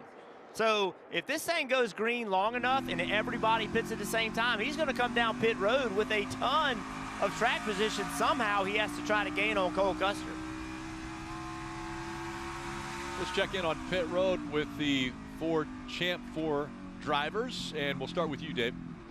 Cole Custer is pretty happy with his race car right now, and racers are typically superstitious. They do the same things to try to do the same results when they are positive. Last year, before they came to this race, they ate at the Waffle House after Martinsville. Last week, after Martinsville, they ate at the Waffle House again. JT, Jonathan Toney, and the whole team said, we're going to do that and make sure we put everything in line to try to win here again, Marty. Dave, A.J. Allmendinger sitting in the 6th position. The guys made the point a moment ago. Looks like a little bit of life here with this 16 team. AJ said, I'm still fighting the same exact things. And then a spotter, Coleman Presley, came on the radio, said, I understand that, but your lap times are very close to Cole Custer. We're in the range, Kim. Well, for Austin Hill, it's been restarts that have been his Achilles heel. He tried multiple times to restart on the inside lane. That didn't work. The car was too loose, could not find momentum. In the last restart, he tried to use the top. That also did not work. This car still needs a lot of work. Austin telling the team it's so easy to get in a 4-wheel slide, and the front's starting to chatter really badly. He said it's disconnected on the entry center to exit more. He'll look for more changes next time they're on pit road, Marty. And Kim, Justin Allgaier back in 28th now, trying to tack down Ryan Sieg. The problem is, as the guys pointed out, Riley Herbst keeps finding cars to put a lap down. He's in a little bit of a window. If he can get to Sieg, he can be the first car 1 lap down. Jim Pullman imploring him on the radio, do not burn through these tires. I'm going to need all I can. Remember, they are down half a set to the rest of the field. Half a set in a lap. It's a bad combination, but I like Jim Pullman. Keep crew chiefing. You got to just keep firing. 70 to go, Rick. You can't give up. All right, think about this. If you're a Stewart-Haas Racing employee, right now you are leading the race and you're leading the championship. What a way to end 2024.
If you're looking for a cable news network which respects all Americans, then you have a new home with News Nation. See why News Nation is America's fastest growing cable news network. To find News Nation on your screen, go to joininn.com.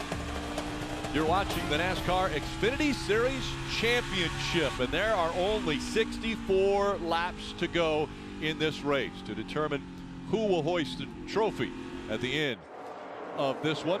And the 2024 season now just 63 laps to go as we saw Riley Herbst go by. Riley Herbst a blistering pace, and he has put another car, Ryan Ellis, a lap down, which means Allgaier has a long ways to go if he wants to get in the free pass position. Well, and that's really where we're at. So with 63 to go, let's kind of set the stage for these championship four and what opportunity I think is in front. For Cole Custer, the 26-year-old from just across the border here in California, right? He's a West Coast guy. He's looking to go back-to-back in his championship runs right here. I think he's done what he needs to do. He has 5 seconds over A.J. Allmendinger and a faster race car. There's no reason for him to be aggressive and be the first to pit road. So if we look back a little bit more, we look at A.J. Allmendinger running 7th, 6 seconds back, right? So A.J. is still not close enough, Jeff. I think pitting early might work for the 16. 6 seconds back, he could pit, take tires, put pressure on the 00. The problem is for the 21 of Hill, he is 15 seconds back from Custer. So pitting early for the 21 does him no good. You can't throw a Hail Mary if you're down 14.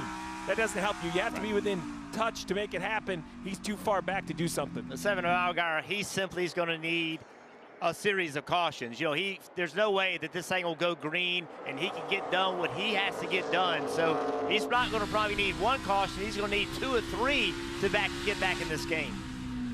Yes, such an unfortunate chain of events that took place for Allgaier to get him in this position. Well, and it's those, you know, he made the mistake coming on a restart violation, And it's those things that keep you up at night when you can't sleep, because you look back on it and you're like, that was on my shoulders. That was the moment I needed to be prepared for. And those are the things, Rick, that just drive you nuts, because you've worked so hard. We talked about it when we came on air. We talked about the pressure and the desire to win a championship, and you don't want to be the one that takes it away from your team, and it's just things you never forget. On Tuesday, he told us he had a different mindset. Well, that mindset changed completely on Friday. When they had practice, they came out, and Allgaier, feeling like he had the best car he's ever had at Phoenix, gets in fluid on the racetrack, gets into the wall. They have to bring a backup out. And start in the back. Brought a backup out, had start in the back of the pack, but then really good pace. Things are going well, then contact, and then this restart violation, changing lanes before the start-finish line, gets penalized, has to come down pit road, and then made the mistake of making it worse, speeding on pit road while serving that penalty. Now he's a lap down. Yeah, and it's just crushing him even more as he drives by the 21 of Austin Hill. The car is just so good, but the mistakes is what plagued the 7 all year long. And when they look back here, now the record practice was a mistake. That is as bad a luck as you could possibly get, oil in front of you on the racetrack. But tonight, I really think the team and Allgaier showed up with a car that was capable, and then a couple mistakes. But look, you know, such are sports in the postseason. The pressure is real. We could talk about it. You could deflect it. You could do all of those things. But the pressure to perform, that is why we're going to celebrate this champion, Jeff, right? Because this pressure is real. It is real, but don't give up. No, I mean, this night is not over for Justin Allgaier. Look, it's becoming more difficult. That is clear. But there is a pathway for him to get done what he needs to get done. He's going to have some luck for it to work out, but it's not over. Leader has 54 green flag laps, 12 yellows, so we'll call it 60 total laps. Probably another 30 laps of fuel in the tank, so he can go all the way to about 25 to go, Dave. But what are you hearing out of the 98?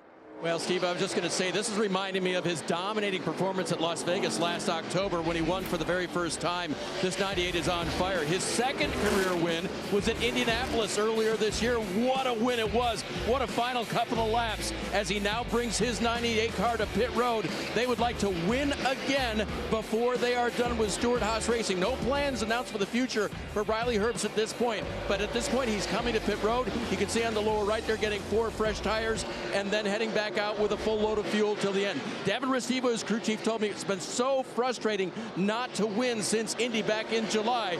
They're really headed toward doing it here tonight, Marty.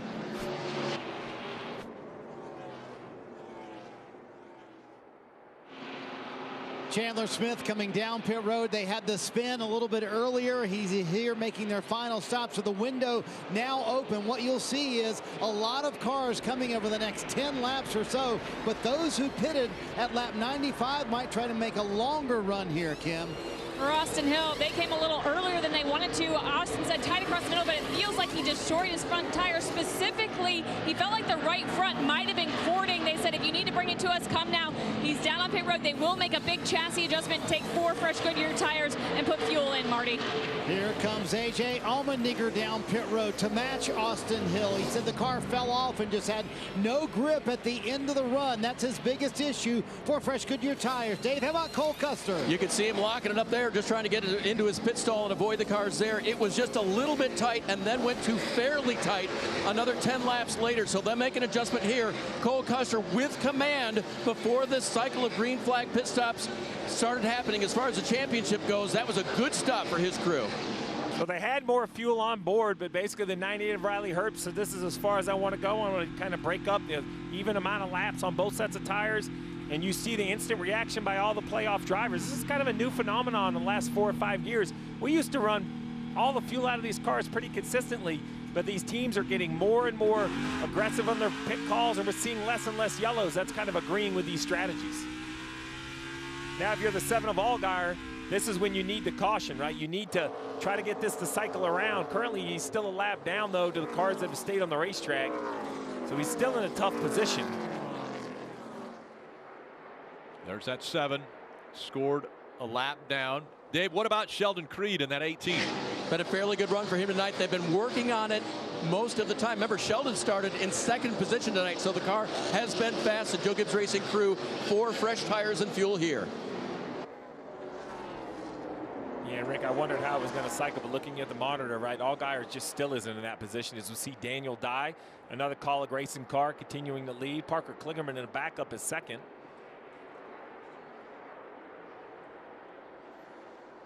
Kim, what about the 48 of Parker Kligerman? Yeah, he's kind of putting a bow on his full-time career. This is going to be the last race he runs as a full-time driver in any series, and I had the opportunity to talk to him, and he said he's gotten a little sentimental this weekend.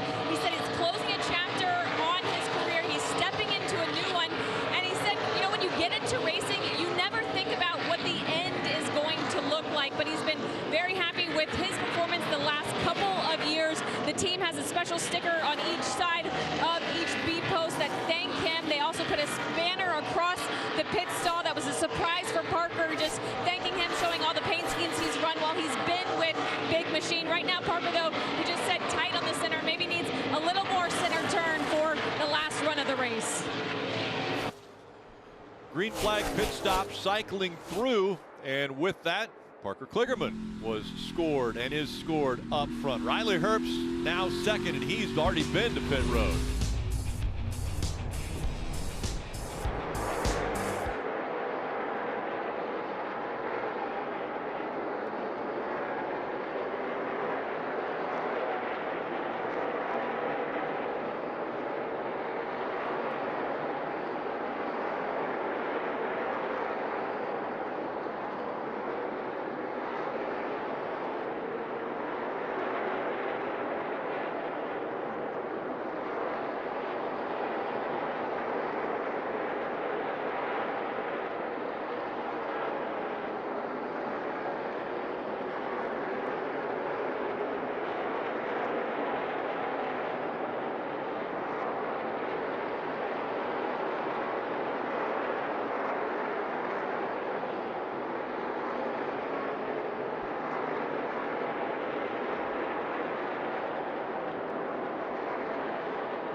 The caution has come out. It was Anthony Alfredo into the wall, and what a break for the 7 of Justin Allgaier. Take a look at this, though. Anthony Alfredo, a big, big hit for the 5. Yeah, this is a big hit. Looks like the right front goes down, and that is a big impact. Look at it from this angle. Oh, that is hard hit. it narrowed that car up. And that is exactly what this team needed. All right, We man, said it wasn't over. Here. Sir. Excitement in the 7 pit, and now some decisions have to be made, right? I mean, we just saw the leaders come to pit road, but can you afford to give Allgaier just 6 or 7 lap fresher tires than you with 43 laps to go? I just don't know if you could afford. So does Allmendinger, does Hill, does Custer, do they come get tires? Or if you're Custer, who currently has the best track position, do you stay on the racetrack? This is going to be a tough call with everything on the line. Cole Custer has about 6 green flag laps on his tires. Remember when Allmendinger had about a 6-lap advantage, he was going by guys, and it looked like the car was really good. So does that mean that these other drivers have to come to pit road and not give Allgaier that advantage? Yeah, that's really the question, as pit road continues to stay closed right here. Well, look, if you're A.J. Allmendinger, he has been vocal. He can't win this race and beat the guys he needs to beat without doing something different. So what is that? Is that pitting now? I was going to say. Right? Or is that waiting and hoping you get a caution late and then come get tires? But it gives Allmendinger an opportunity with a car that's not as fast to play the game a little bit differently than others. All right, let's check in with the pit box, and I'm going to start with you, Brad. Yeah. How about the elation out of the 7 of Allgaier? Wow, my goodness. I mean, I thought his night was actually over. He was just riding. I was feeling bad for this young man because he's going to have to live with the mistakes. And here we are. All of a sudden, he's right back in the mix. Allgaier's got a great opportunity to win this race. Yep, Christmas came in November for Justin Allgaier and his team right now. Can they take advantage of this? And what are the other guys going to do to try to match that? It's going to see, and we said it earlier, between his ears. What's he going to do? He thought he was out just like everybody else did. I did too. Now he's back in and could be in the catbird seat, guys. Wow, incredible. And on the radio, he said, which section did I speed in? He doesn't want to make that same mistake. We heard Jim Pullman say, just drop me at least 1 light so that we don't get caught for speeding on pit road. So now with pit road open, there you see the 7 on its way in. The 21 also following him down. So Austin Hill on the same strategy. Kim. Yeah, it was a little bit of a last-minute call for the 21, ultimately deciding they needed to come. Andrew Street telling his team, we have to gamble. This might be our only shot to win the championship. Austin saying it fired off decent that time on pit road. And then it feels like they're back on the free side, which is where he wants to be. He said, not sure what happened on that last set of tires. He did have some cording on the right front, so let's watch this crew go to work. He has been one of the best crews all year long. They'll take 4 fresh Goodyear tires, Sunoco fuel, Marty. You can just hear it in the voice of Justin Allgaier and Jim Pullman. New life for the 17. He said the only thing I need is to turn a little bit better in the center of the corner. Now back on the lead lap and fresh tires. What can Allgaier do with it? 41 to go here in the championship race in Phoenix.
Wednesday on Inside the NFL. Our pros look ahead to next weekend's games, plus Coach Belichick's game plan and Chad Johnson's predictions. You don't want to miss Inside the NFL, Wednesday at 9/8 Central on the CW. Where are the Champ 4 running? Well, right now it's Cole Custer looking to defend his title. He's third. AJ Allmendinger in that 7th spot. Allgaier on the lead lap running 13th, fresh tires. So does Austin Hill with 14. With fresh tires, the 7 car of Allgaier, the 21 of Austin Hill, those two drivers need very good restarts right here. They need to take advantage of these new tires. How aggressive do you get? 38 laps to go in the season. Green flag back in the air.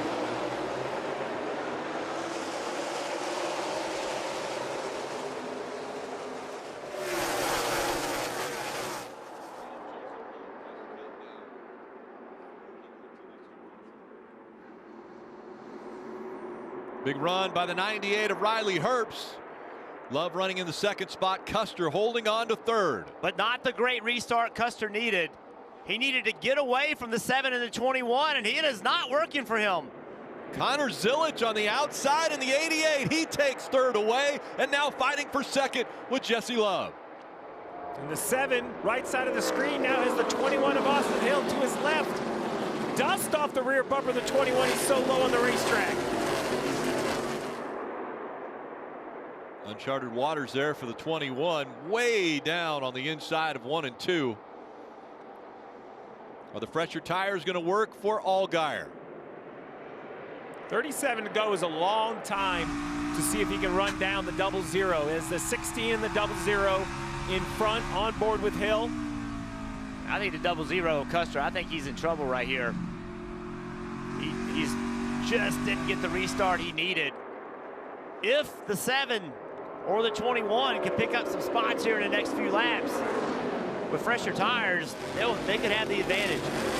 Very tight racing as Custer is fighting for position with that 88. Big pass right there, go to the outside of the 88 to Jeff's point. That's how you can recover from the restart. Every position he passes early in this run will be tougher for the 7. The 7 now looking 3 wide on the bottom, now 2 wide. Trying to go by the closest Champ 4 competitor that he can get to, and that's AJ Allmendinger in the 16 just in front of him. Sheldon Creed able to use that outside line in the 18 and go past the 7. Here comes the 21, also of Hill. 7 car is just not doing what Justin needs it to do right now. A little higher line, maybe some momentum here as he's going to get ready to get to the outside of the 16 of Allmendinger. So the higher line working for Allgaier now. I like that move. Got around the 16 and has some momentum on corner exit to the bumper of the 18. 81 of Chandler Smith all the way down, cutting the dog leg. Now Allmendinger trying that apron through 1 and 2. Allgaier with a good run on corner exit, not good enough to get to the outside, but forward momentum entering into 3. He put the bumper to the 18 of Creed, pushed him up the racetrack a little bit, but now the momentum back in the hands of the 18 of Creed. And all of the championship cars inside the top 10. Allgaier 7th, Allmendinger, 8th, 9th, and 10th for Allgaier, Allmendinger, and Hill. Custer's out there in 3rd, just trying to make some lap time. Riley Herbst up front, Jesse Love running 2nd, and as you mentioned, Cole Custer, the Champ 4 leader, running in the 3rd position. If you're Austin Hill, you've got to be thinking the win for the championship is through that 7 car. You have to assume you're going to catch your bumper if you gotta.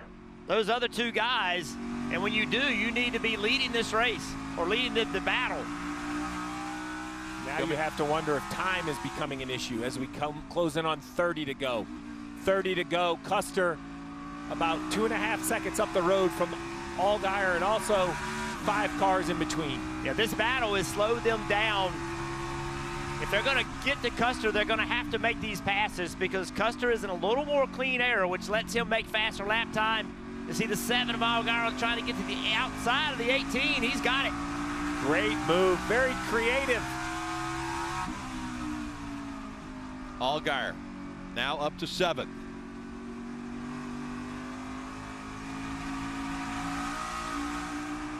If you're playing a slot machine right now, it's pretty good for Allgaier. And that he just ran, Allgaier ran the 3rd fastest lap on the racetrack, faster than Cole Custer. He's going to look to do the same to Almirola. I think he's going to pull it off. Will he get to the right rear quarter panel? He will. He's found a new way by, and it really agrees with the 7 car.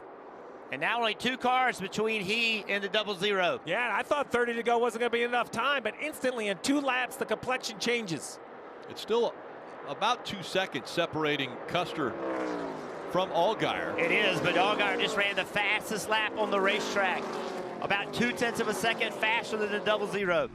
The 00 now is the one in traffic. The 7 clear track ahead, the 21 behind, 3 wide for the 21. Eric Almirola in the 20, falling back behind the 18 of Creed. Hill doing everything he can in this, his first championship 4 experience. Rick, I'm a glass half full guy, but I think I even gave up hope on the 7. I didn't think there was a pathway forward in that green flag cycle. It was very chaotic. Yet he stuck to his plan, listened to his crew chief, and then got the very fortunate yellow, which probably offsets the awful luck that he started the weekend with. And now he can see it. Right now, the championship is within his sight. He sees that 00, 2 cars between he and Cole Custer.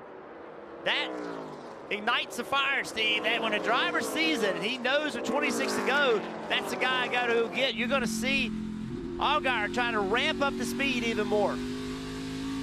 If we go back 8 months, you'll get the mindset of Allgaier. He told us it's a different mindset because of the way this season has gone, and we see smoke behind the 26 and slow on the racetrack. So we'll see if we've got an issue here. Jeffrey Earnhardt, we know he had a battery issue earlier, but I was talking about 8 months ago when they were here at Phoenix. Allgaier was out in front of this field, 5 laps remaining in the race, and cut a tire. Got into the wall, finished 29th in that race. And he just said there have been times like that all season long when something happens, when we're out front or just running well, something happens and we have an issue. Well, now Allgaier, he's got the steering wheel in hand, he's running 6th, and he can see his closest competitor in front of him, who right now might be getting held up by Jesse Love. Cole Custer with tons of pressure. Got to make this pass right here. Have to clear Jesse Love. Cannot let Jesse Love hold you up. That's what you got to do. You got to gas it up. It's time to take. It's time to squeeze the 2 up the racetrack the best you can. Turn left, shortcut him, and hope you could slide him into turn 1. Love's going to fight back on the outside. The 00 now in the sights of the 7 of Allgaier. And now Zilich in that 88, he's going to try to get to the outside. So now Custer being aggressive, which he has to do. He could lose the spot. You got to take it right here. You got to find a way to clear this 2 car. Look at the 88. Here comes Zilich in the 88. We mentioned how these other cars would factor into this championship. Well, right now, Cole Custer cannot pass that 2. That costs Cole Custer 3.5 of a second to the 00. And here comes the 7. Allgaier is in frame. Yeah, there he is. The 00 has to be feeling the pressure. He thought he had a chance. Now the 2 is way up the racetrack. Give me some Jaws music, baby. What do you say? Give me some Jaws music. Give me some Jaws music. Cole Custer just cannot clear Jesse Love. And that has cost him tons of track position. Cole Custer, a champion a year ago. Won the race, won the championship. Now everyone chasing after Riley Herbst. He's got 3.5-second lead over Jesse Love, who the 00 has worked tirelessly to get by, but still cannot make the pass. And that had to hurt the tires on that 00. Running the bottom like that just grinds the tires off. Now the gap has closed even more between the 7 and the 00. Again, Cole Custer, he is under attack by Zilich in that 88. Well, the 88's now to his outside, or I thought he was there. He wasn't quite there. Such a difference, Steve. If Cole could have cleared that 2 car and gotten in front of him, then he could be on full offense. But now he's having to play some defense. Connor Zilich has been working the inside, the outside. Sam Mayer also in the picture in the 1.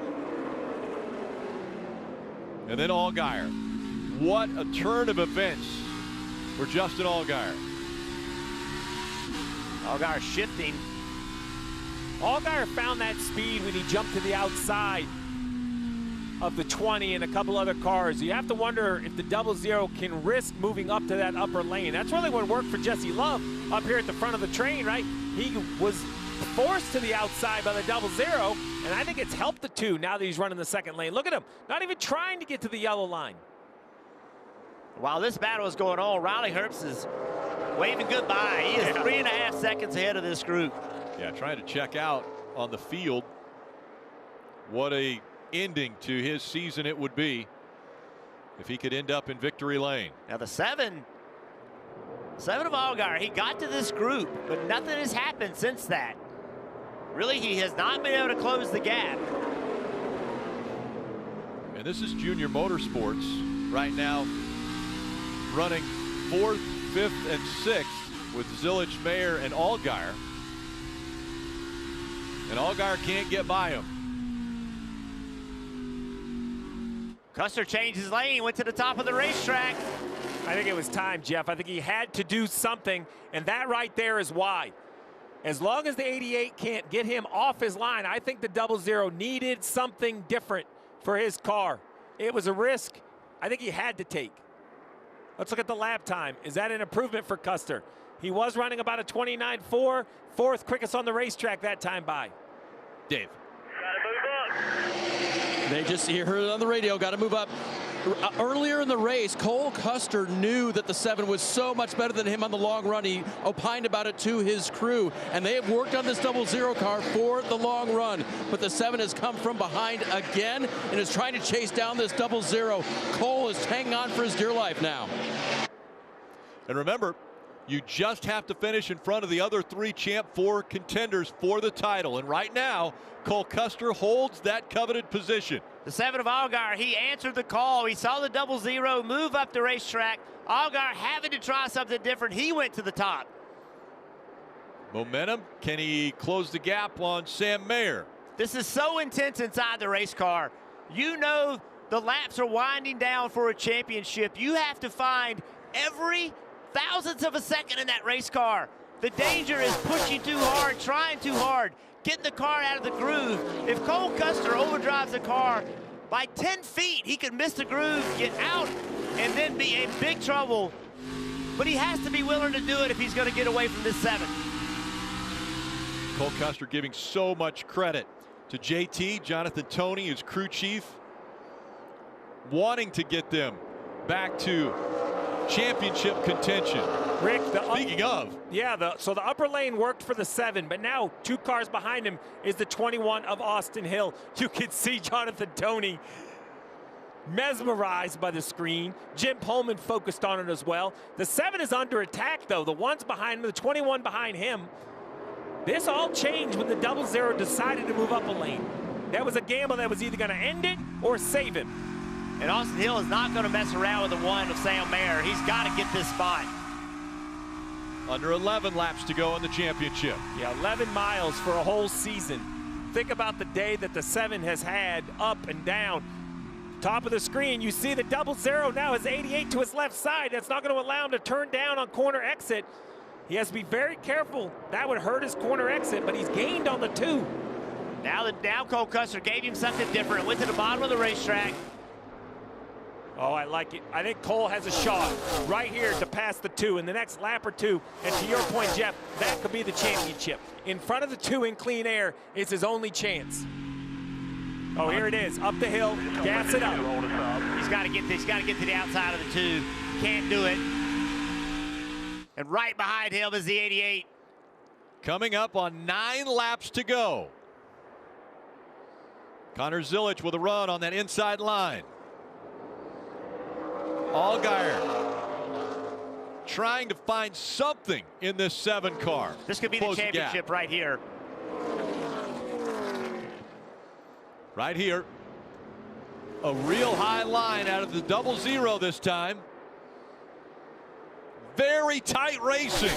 Cole Custer with a championship in front of him, but right now he's got Love blocking and the 88 of Zilic trying to get by.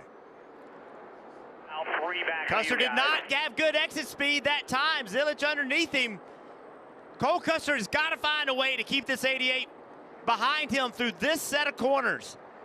Now for the championship, nobody in between the 00 and the 7. Oh, the 00 gassed it up. But he couldn't complete that pass. He's on the outside now. What will he do? Contact made. They drift up the racetrack. Here comes Allgaier. Allgaier to the inside of Zilic. Now under 7 laps to go.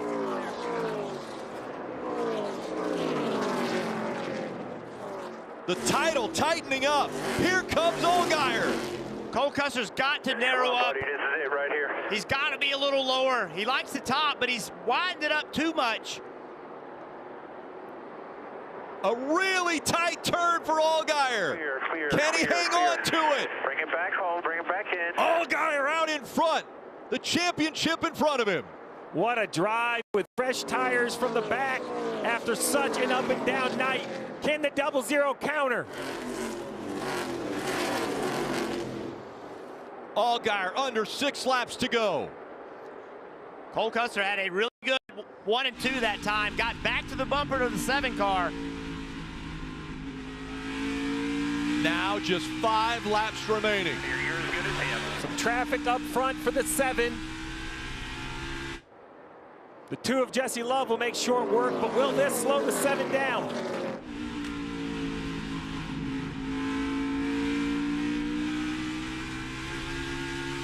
They're able to clear one of the cars. They got by the 53. Cole Custer shifting on both ends of the racetrack. They also clear the 42. Lap cars do a nice job out of the way, but the 00 has not moved off the bumper of the 7. 4 to go. 4 miles left in the 2024 season. Jesse Love. Cole Custer could not get by him. Now Allgaier trying to drive underneath him. Allgaier, what a weekend he has had. From all the way in the back at the start of this race to now in front and leading the championship 4, but here comes the 00 again. Cole Custer with a little run. Under 3 laps to go. Cautions come out. Back it down. The 42 is around, and Leland Honeyman brings out caution number 6. A restart could determine the champion in 2024. Well, with 45 laps on the tires, I'm not sure this is a no-brainer on what to do. I think this becomes a very difficult decision. There are only 14 cars on the lead lap. Justin Allgaier should have fresh right side tires in his pits. The 21 of Austin Hill, I don't believe has any tires in his pits. Cole Custer, I believe, also has some tires in his pits. Marty, I know you're down there on pit road. Dave and Kim, when we look at these 3 championship cars, who has tires available? Marty, Allgaier should have 2, is that correct? Yeah, correct. He has right side tires, Steve, but I don't know. Do you give up that track position, even if it's just for 2 tires, to come here for an overtime restart? Dave, what do you think? The 7 car has a set. There they are. Nice, fresh Goodyear tires. The crew is ready. They are still talking about it. And then Kim on the 21? Yeah, and for Austin Hill, they used that last set of stickers when they gambled on that last caution, so they just have scuffs. Austin also said he felt like the right front was going right. Remember, they had that weird run where he corded the right front. He feels similar to that, but they only have scuffs left on the wall. So that's important to know. So now if you know the 21 only has scuffs, that would probably lean to staying out. So can you give him the track position? The other thing that matters is all the guys that aren't racing for the championship, what are they going to do? Are they going to separate you? Are they going to put new tires, line up right behind you if you stay out? And those guys will impact their strategy, what they do, how many tires they have left. They're going to impact who can win this championship. I say it all the time, Rick. You tell me how many are going to pit, I'll tell you what you should do. That is really the impossible thing. If you pit and take tires and you line up 1 row or 2 rows back, you got them. 45 lap tires, you're going to kill them. But if you come out 3 or 4 rows back, with some other guys that decided to stay out, it's going to be a tough decision. Here we go. Green lights on the pit. Looks like a left turn. Pit entry pit light. stop time, pit crew time for a championship. Who can get the stop to their driver? Steve, you mentioned it. The teams. This is a team sport, and we'll find out who can win it as a team. Dave. Best friends Shane Papala and Dakota Ratcliffe, they changed the tires for the double zero. It'll be 4, no fuel added, Kim. Austin Hill on pit road in that 21 car, bottom left of your screen. They will take those scuffed tires. We'll look at that right front when it comes off of Austin Hill's machine, Marty. The handling really no better for A.J. Allmendinger, but they're going to come down here for fresh tires for him, a little bit way too free. And for Justin Allgaier, this is Alex Bowman's pit crew on Sundays. What can they do for Allgaier right now? They're actually going to go with 4 tires for Allgaier here on this stop. He said the car was really good at the end of that run. How will they do on the short run here? Oh, and a slow stop on the 7 is going to cost him 2 spots. The 21 all year long. We've talked about the pit crew of the 21, and here he is, the first car off pit road on scuffed tires. Allgaier couldn't get out of his box. Yes. They did that stop, and he just spun the tires. Yeah, it wasn't a great stop, but also he could not get rolling at all. He was sitting there spinning the tires, and the car was hardly going forward. Watch this. So some trouble on the right side, a little bit slow, trying to come over to the left. I think this is where the real issue happens. Left sides go on, a little slow in the left rear, but not awful, but then look. It's sitting there spinning the rear tires. It's not having forward momentum. Yeah, didn't launch at all out of that box. So Kim on the 21 for scuffs. How good are the scuffs, I guess, is the question on the 21 cars. Just checked in with the team. They are 7-lap scuffs. So how do you feel about Austin chances? He's out front, but he has scuffed tires on that Chevrolet. Kim, do we know if it's 2 or 4 on the 21? I couldn't tell from the pit stop how many tires they changed on the 21. It was fast. It was fast. That's my question, because he passed the 98. We'll have to get the update. Waiting for our timing monitor to reset as well. I believe it's 2 tires. We can see here now a 7-second stop. So 2 scuffed tires on the right side of the 21. Kim will go get us the answer for sure. Technology is good, but we want to make sure we 100% know as we set the stage here for a championship. And again, the reason for this caution, Leland Honeyman Jr. in the 42. There you see him sideways.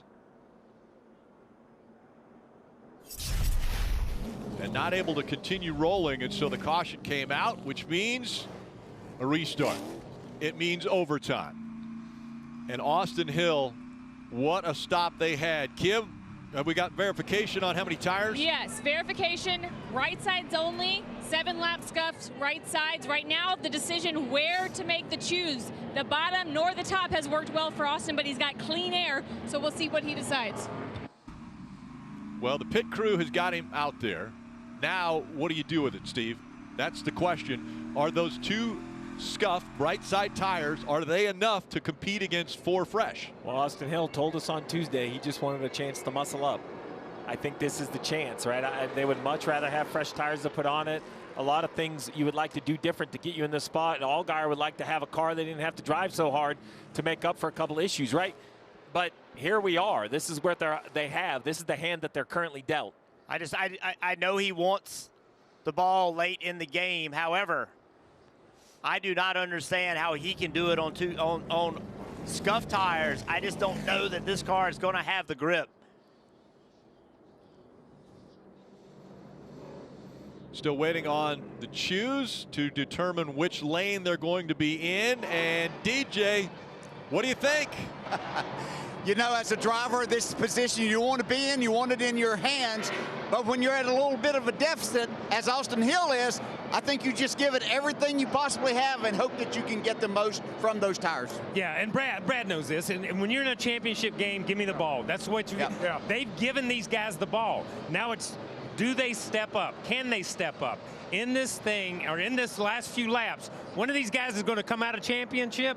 One of them's going to be the champion, and they deserve it, but in this position. No doubt about it. This is the opportunity you want. This is legacy-making stuff. Yep. Rick, we're going to see a champion crowned here in just a few laps. Who will it be? And is this the only attempt at overtime? Will we see a second attempt at overtime, too? That's the question. Listen into the radio of the 7. You got this, man. I got the best driver right here sitting behind the wheel, and you're going to make it happen for me, okay? That's just the way it's going to be. Get up, make it happen. Jim Pullman cheering that driver on. He's won 25 times in the Xfinity Series. He's top 10 all-time as far as wins. He just does not have this championship yet. So, Jeff, where do you line up? Well, I got to see what the 21 does. I have to assume that we are going to be a lot faster than the 21 of Austin Hill. But remember, it can be 5 wide entering turn 1. So I want to see what the 21 does. If I'm Cole Custer, we've seen every restart. He has been to the top, and he has picked up spots. I think the 00 wants to be on the top. But if the 21 goes to the top, I would be nervous about going up there with him. And there's the 21 to the top. The next 2 cars go to the bottom. Left Cole Custer no chance. The 7 went with Cole Custer. So it's nose to tail for the championship contenders. It's Austin Hill, then the 00, and then the 7. If you wrote the script, you couldn't make it up, Rick. You couldn't make it up if it was a movie script. I like the top.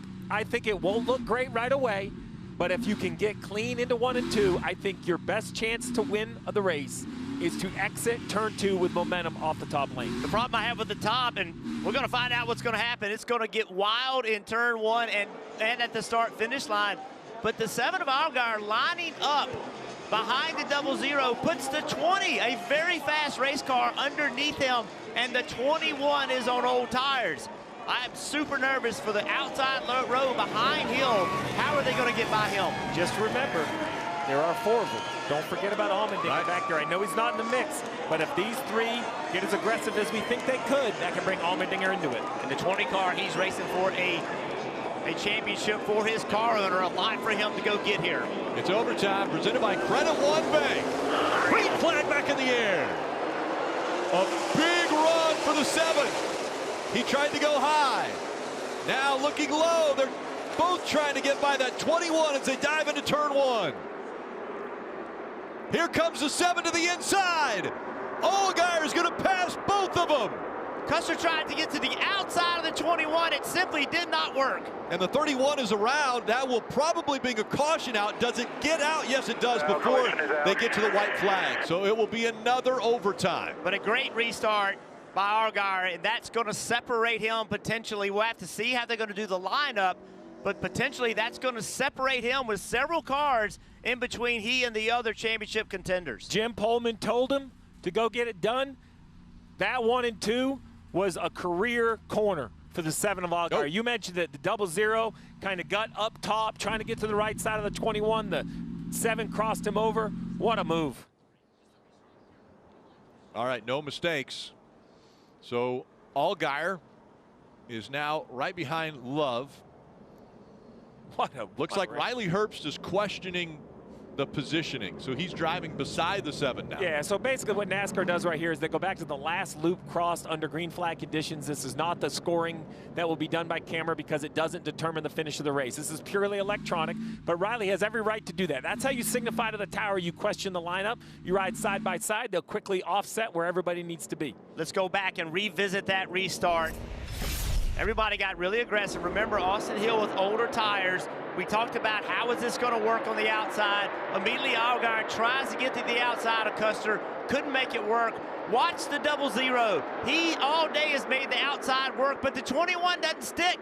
He doesn't stay in the middle lane. It doesn't allow Cole Custer to get to the outside of the 21.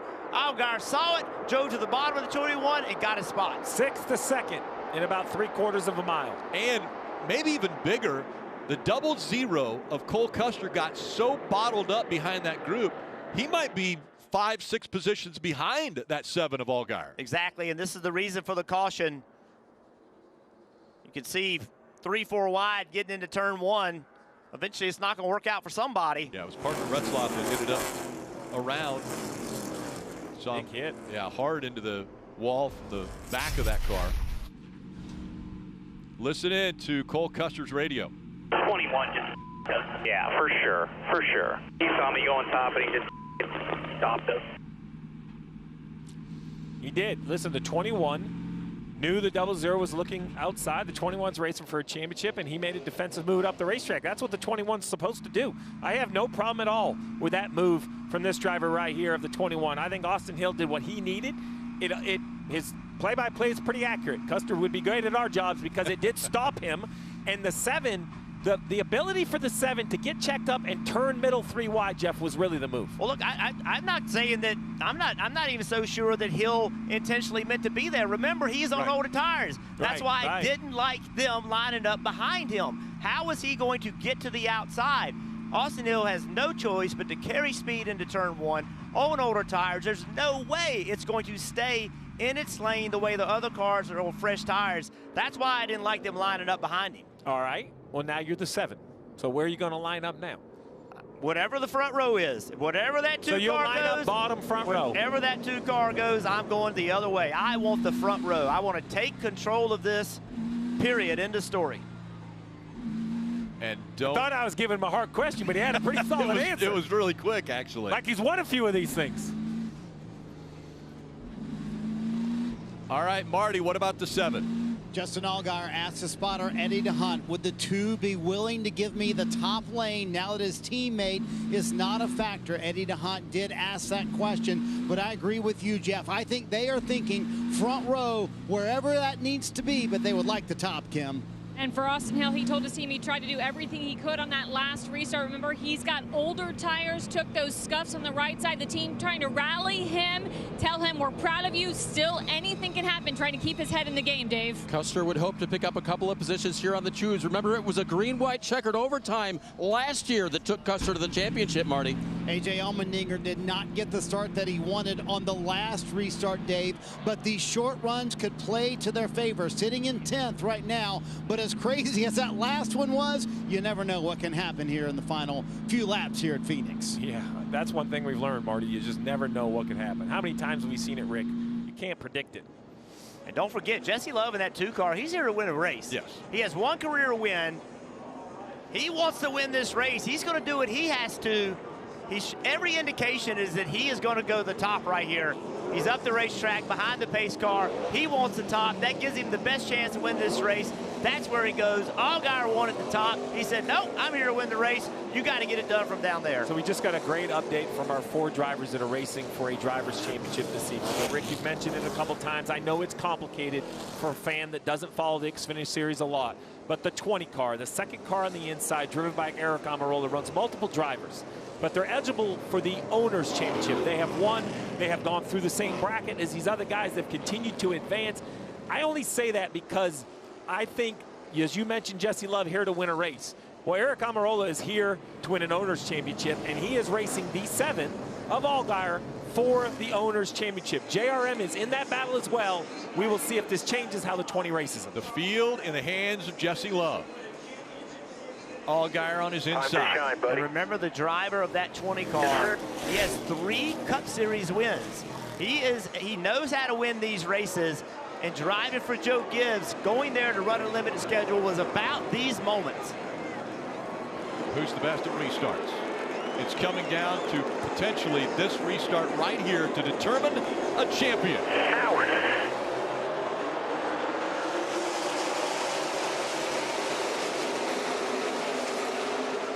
The nose in front for Allgaier. Contact made. Here comes the 21 on the inside.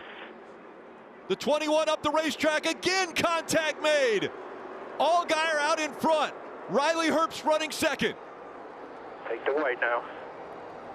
You can hear it in his voice. Eddie DeHunt, the spotter for the 7. Get to that white flag. The next flag that comes out will determine the race.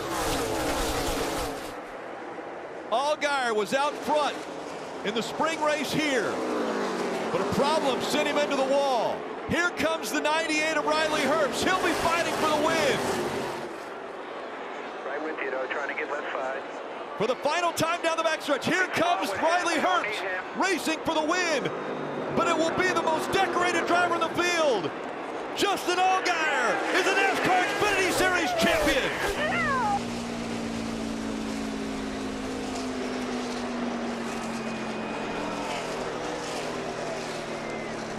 I'm so proud of you.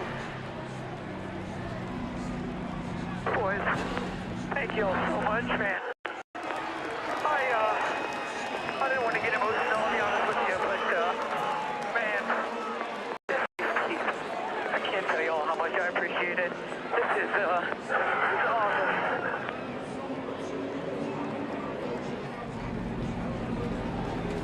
7 tries. Car champion finally. Wayne, buddy, I told you a long time ago I wanted to go out with you and win a championship for you, and I only had one shot to do it, and we made it happen, buddy. Thank you. Thank you for everything over the years. Really appreciate it. Sure made it exciting for everybody. Nice job, bub. We'll come in here and give you a big old trophy. How about that? Team owner Dale Earnhardt Jr. down there waiting for his driver to join him. We heard Wayne Auten's voice. Wayne Auten, 38 years in NASCAR, is retiring after this race right here. As you see, most of the drivers are going to come up and congratulate Justin Allgaier. We'd like to congratulate Wayne Auten as well on an incredible career. Riley Herbst wins the race. Justin Allgaier wins the championship.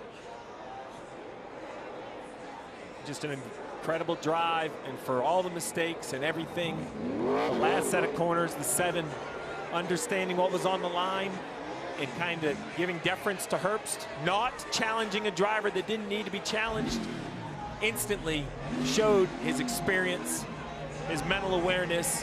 What a battle. Never quit. Never quit. There was time in this race where they were ruled him out. They were done, and I'm not sure I had. Yeah. I've seen a lot of comebacks, but I was trying to figure out with 75 to go how this was going to happen, and shame on me. Allgaier proved it could happen. He's going to grab the champion flag and begin the celebration. It's Rick Brandt. Rick Brandt handing him the flag right now, and Rick Brandt has been a part of Allgaier's career for so long. It was announced earlier this year that Allgaier would be back with team sponsor Rick Brandt for multiple years at Junior Motorsports. And there's a proud owner watching his winning team.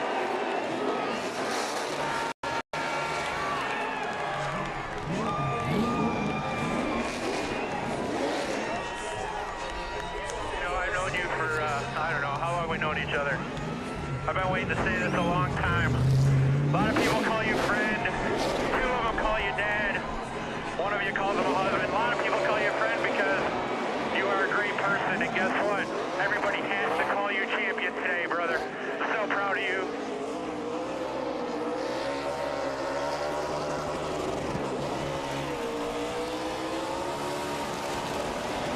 One of the tires. They're blown out here. You boys deserve it. They will have another set of tires.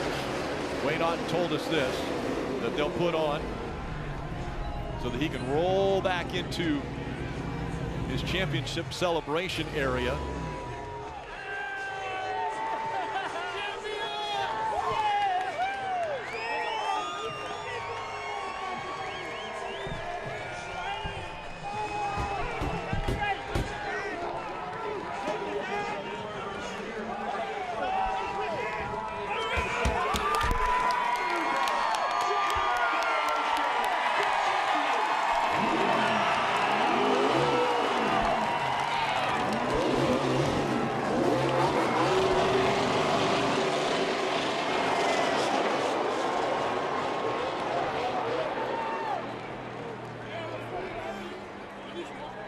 That's what 14 years of trying looks like.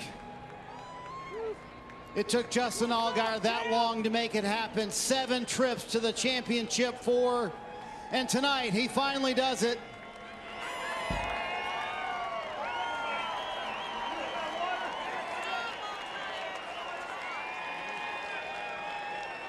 Jim Pullman and Justin Allgaier won an ARCA championship back in 2008. Here in 2024, they're NASCAR Xfinity Series champions.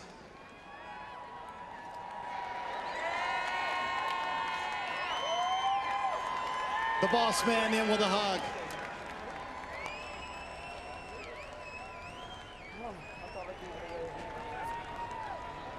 And tears in Justin Allgaier's eyes so many times tonight.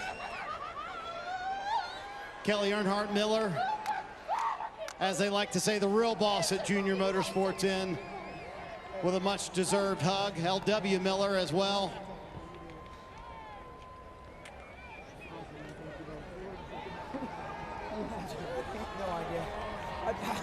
And Dad Mike. I love you. Dorothy, Mom's going to come in as well.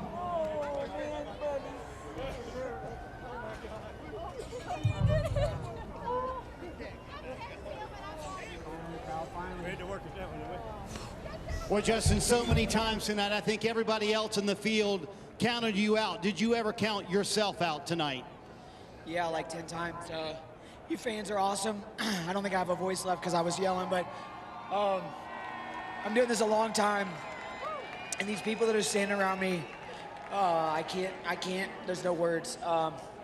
Rick Brandt, Sierra Brandt, Christy Brandt, the whole Brandt crew, Jarrett Hellmans, all of our partners, Hendrick Engine Shop, what an engine this weekend, Chevrolet. I mean, it's understated what they've done.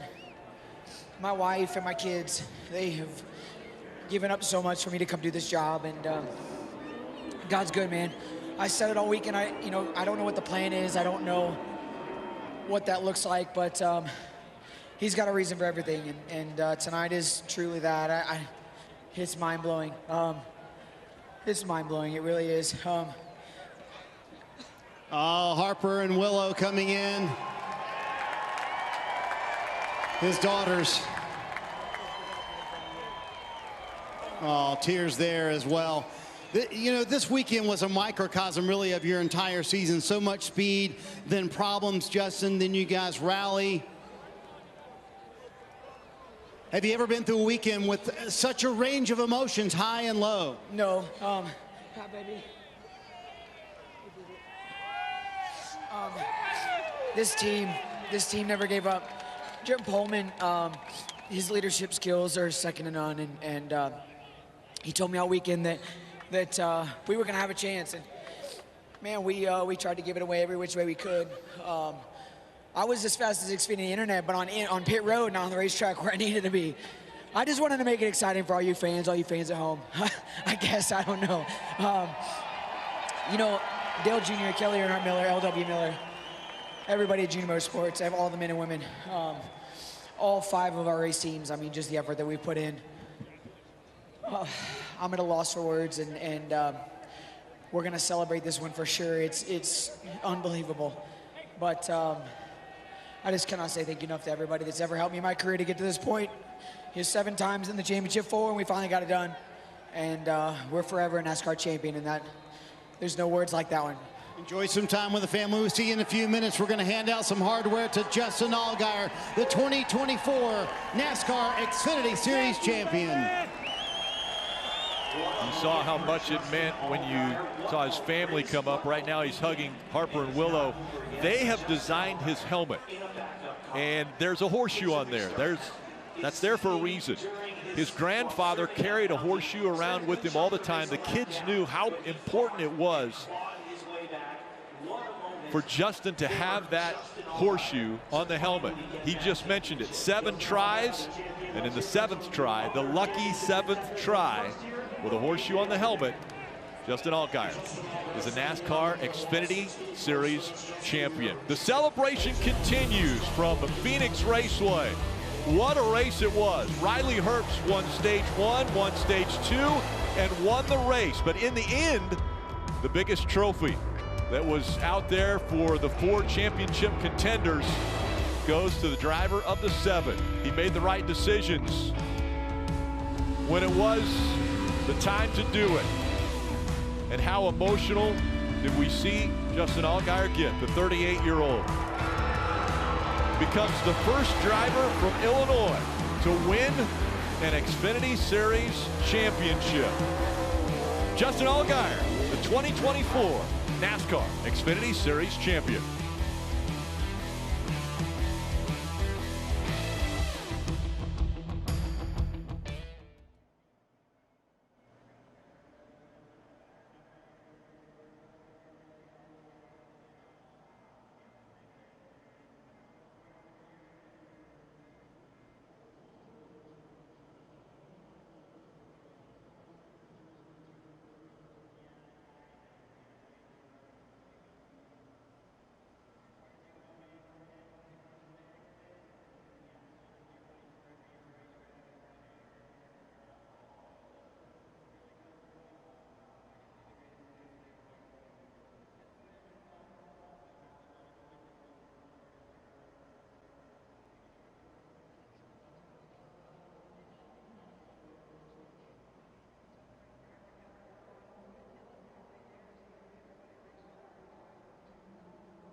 And we see Allgaier and family doing a little chatting. Harper and Willow there. And what a weekend it has been for Justin Allgaier. It started off in chaos right away. Oil on the racetrack. The 7 goes in. Lap 4, brand new race car. Wrecks, frustration peaks. Got the backup car out. Got an old racetrack yesterday. Did a good job. And then starting from the back. And they beat and bang. Thought he had a flat tire. And then right here pulls out of line on a restart. Gets a restart violation. Has to come down pit road. Then has another penalty, but this was the move, Jeff. Overtime, a big restart for the 7. Yeah, to come back from a lap down, they thought their night was over and then got real aggressive, made this restart happen. You are a champion. Dale Jr., Justin Allgaier have been trying at this for quite some time. Rick Brandt, it's always special when you see a group stick together and find the top of the mountain. Hugs all around. You see, oldest Xfinity Series champion since Tommy Ellis way back in 1988. All right, let's hear from Cole Custer. He ends up second in the championship battle. He's with Kim. Yeah, Rick falls short of going back-to-back. As you look at those final couple of restarts, specifically when you got held up by the 21 on old tires, is there anything you could have done differently in that moment? Oh, for sure. I mean, I think any driver can do something a little bit different. You know, I tried to go high, I tried to go the middle, I tried to go everywhere I could, but he made his car pretty wide, which is his right. I mean, we're all going for a championship, right? So it just sucks that, you know, it ended up screwing us over worse than it did the 7, and he was able to slip by. But man, I can't say congratulations enough to Justin and all those guys. I mean, he's definitely a deserving champion. They were fast all night. I hate it came down to tire strategies and, you know, stuff like that. But, man, I mean, I can't say enough about our group. You know, everything they've done over the last 2 years, JT, everybody in that shop worked so hard. I just wish we could have ended it out with a championship for SHR, but it just wasn't meant to be on those restarts. But I'll think about it. I'll try and find a way of somehow I could have done it better, but I can't thank Haas Automation for performance. Andy's frozen custard on the car this weekend. It stings for sure to be second, but man, I'm really happy for Justin. That was a long time coming for him. We'll see Cole Custer next year, Dave, in the Cup Series. A.J. Allmendinger was 3rd of the 4 contenders tonight. What kept you from being able to claim the championship today? We just struggled all night, but you know, first off, congrats to Justin and Dale Jr., that 7 crew. Justin's been working at it for a long time, so really cool that he got it. Wish we could have been at least in the fight for it, but can't thank Alex Janssen. My whole 16 group just fighting. We just were off from the start, loose the whole time. I didn't know what else to do to try to make it faster. So just disappointing that we never really were in the fight. We thought maybe strategy-wise, we could kind of steal it maybe, or at least the team championship, but just can't thank Matt and Chris and all the men and women at College Racing enough just for giving me these chances. Celsius, all of our partners.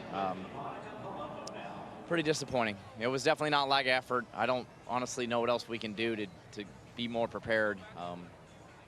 Just wasn't good enough for him. So disappointing, but you know, proud to be here at least. Thanks, AJ. Rick?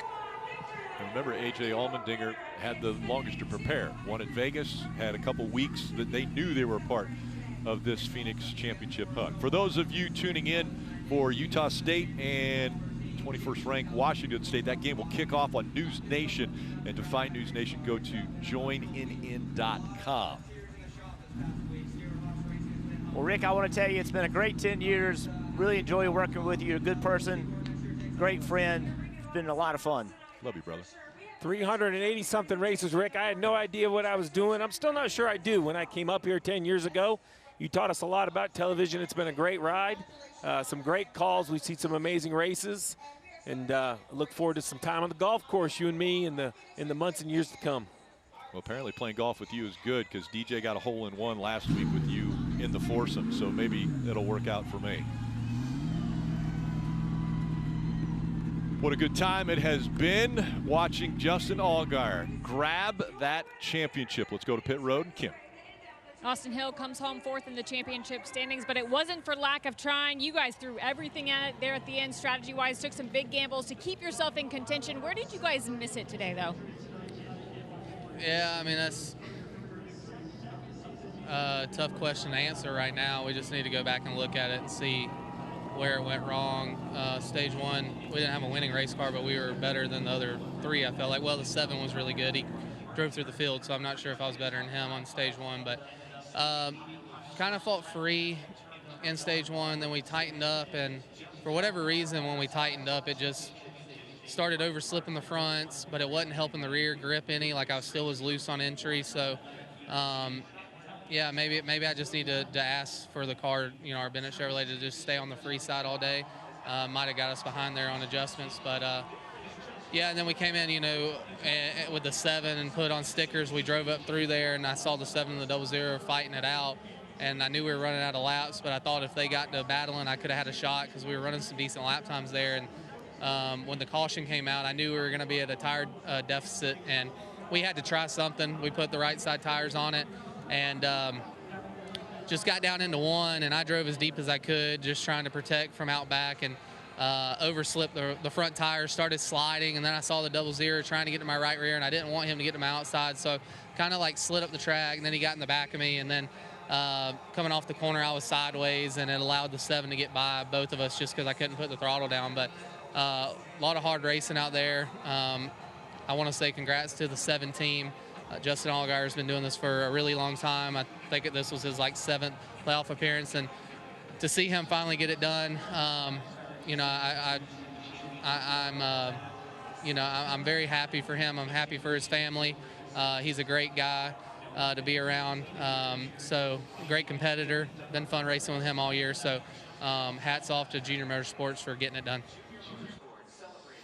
Well, and it's been a 14-year haul to try to get the hardware that Justin Allgaier is about to receive. Let's go to Marty.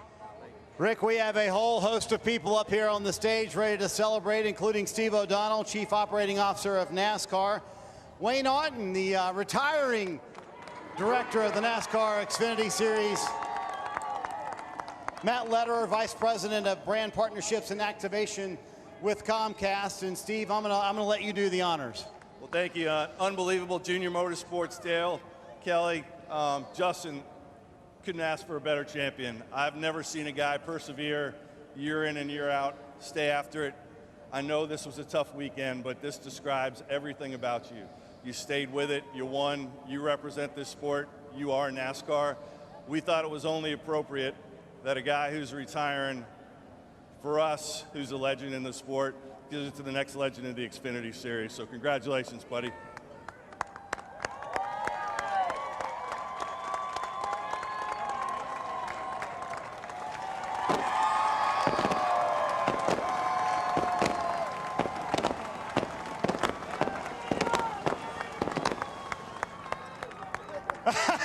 Kisses all over.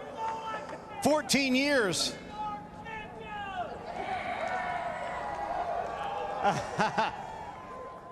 The family gets to kiss the trophy. 14 years, was it worth the wait? Understated, yeah. This race team right here, Dale, Kelly, LW, every man and woman that works this race shop, Jim Pullman, this guy right here, unbelievable. Rick Brandt, I mean, the guys stuck with me through thick and thin. We've had a lot of bad years, and you know, 2 years ago, I sat down at dinner, and on Friday night, I told him if we won the championship, I was retiring on the spot. Uh-oh. Yeah, my wife said you can't do that, and I signed a 2-year contract a couple of months ago, and I'll be honest with you, I thought I'd have different emotions up here, and I thought I'd be ready to be done, but man, it just makes me fired up to come back next year and go try to win it again. I cannot say enough thank you to Wayne, to everybody that's a part of this group, all of the competitors. I mean, the Final Four this year, we had such a great year, and we battled each other.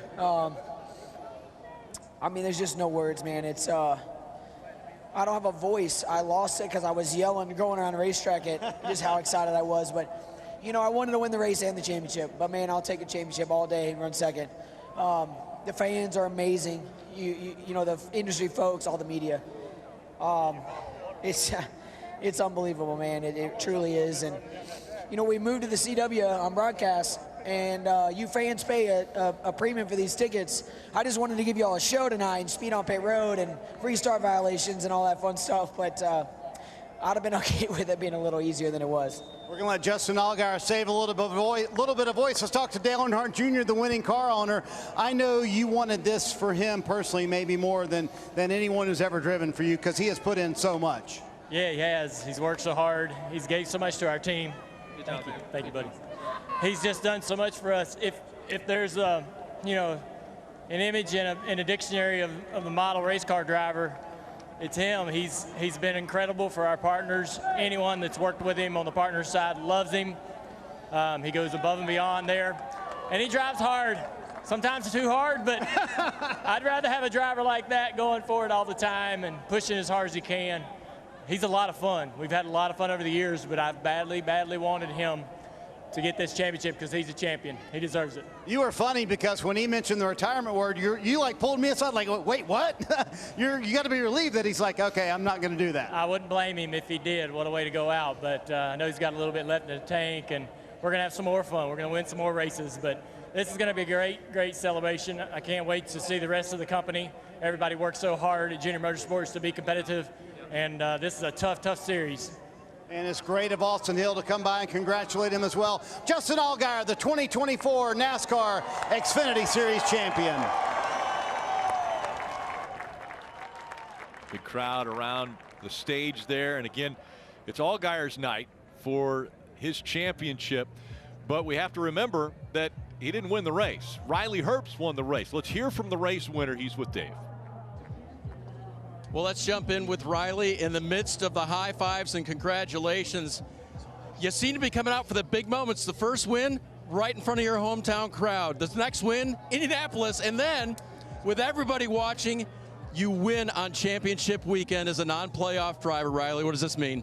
Yeah, I've been telling people since Daytona that if we got to Phoenix, we'd be the champion, and everybody would look at me like I was crazy. But that's gone now. We didn't make it, but I'm just so proud of all these guys, everybody at Stewart-Haas Racing. It was a really, really tough week last week. We had a lot of emotional people at the shop.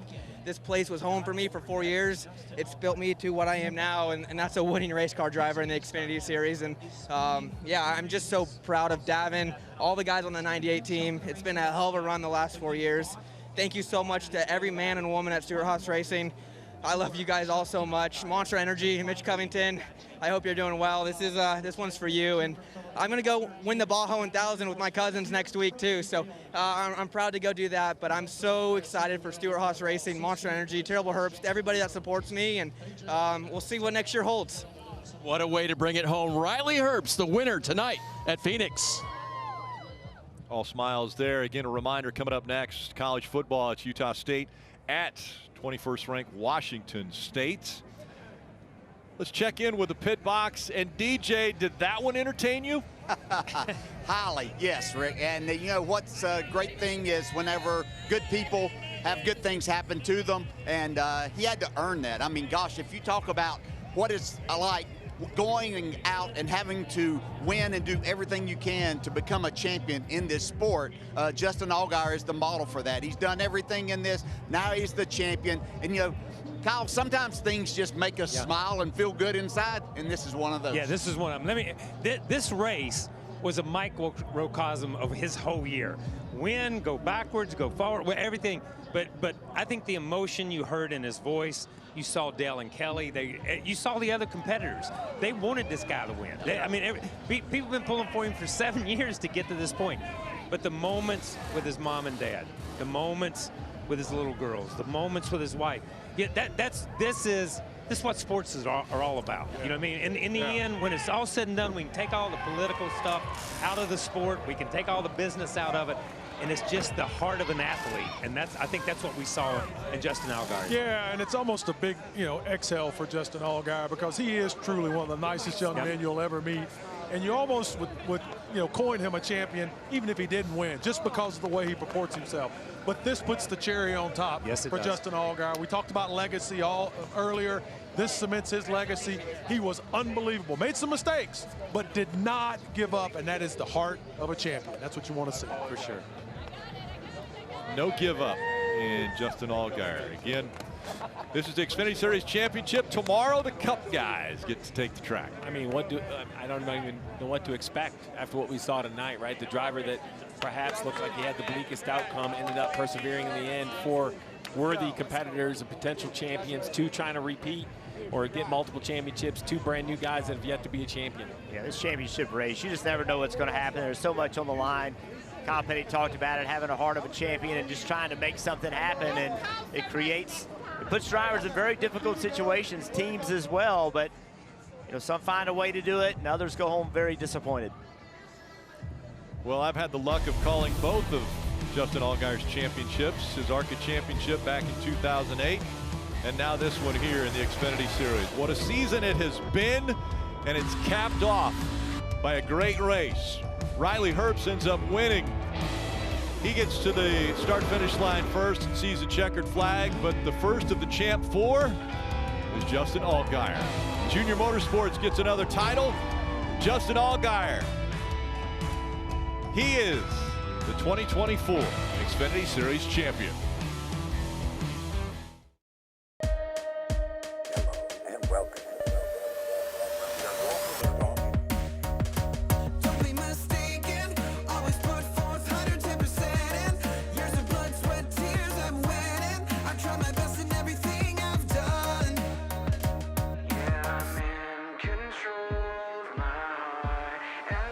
So if you want to go up to the top, you may only get one shot.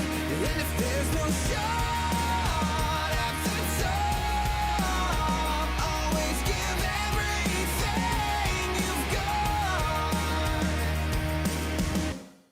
This copyrighted telecast may not be reproduced, retransmitted, or used in any form without the authorized written consent of NASCAR Broadcasting. NASCAR would like to thank all of our fans for your support, and we hope you enjoyed today's broadcast.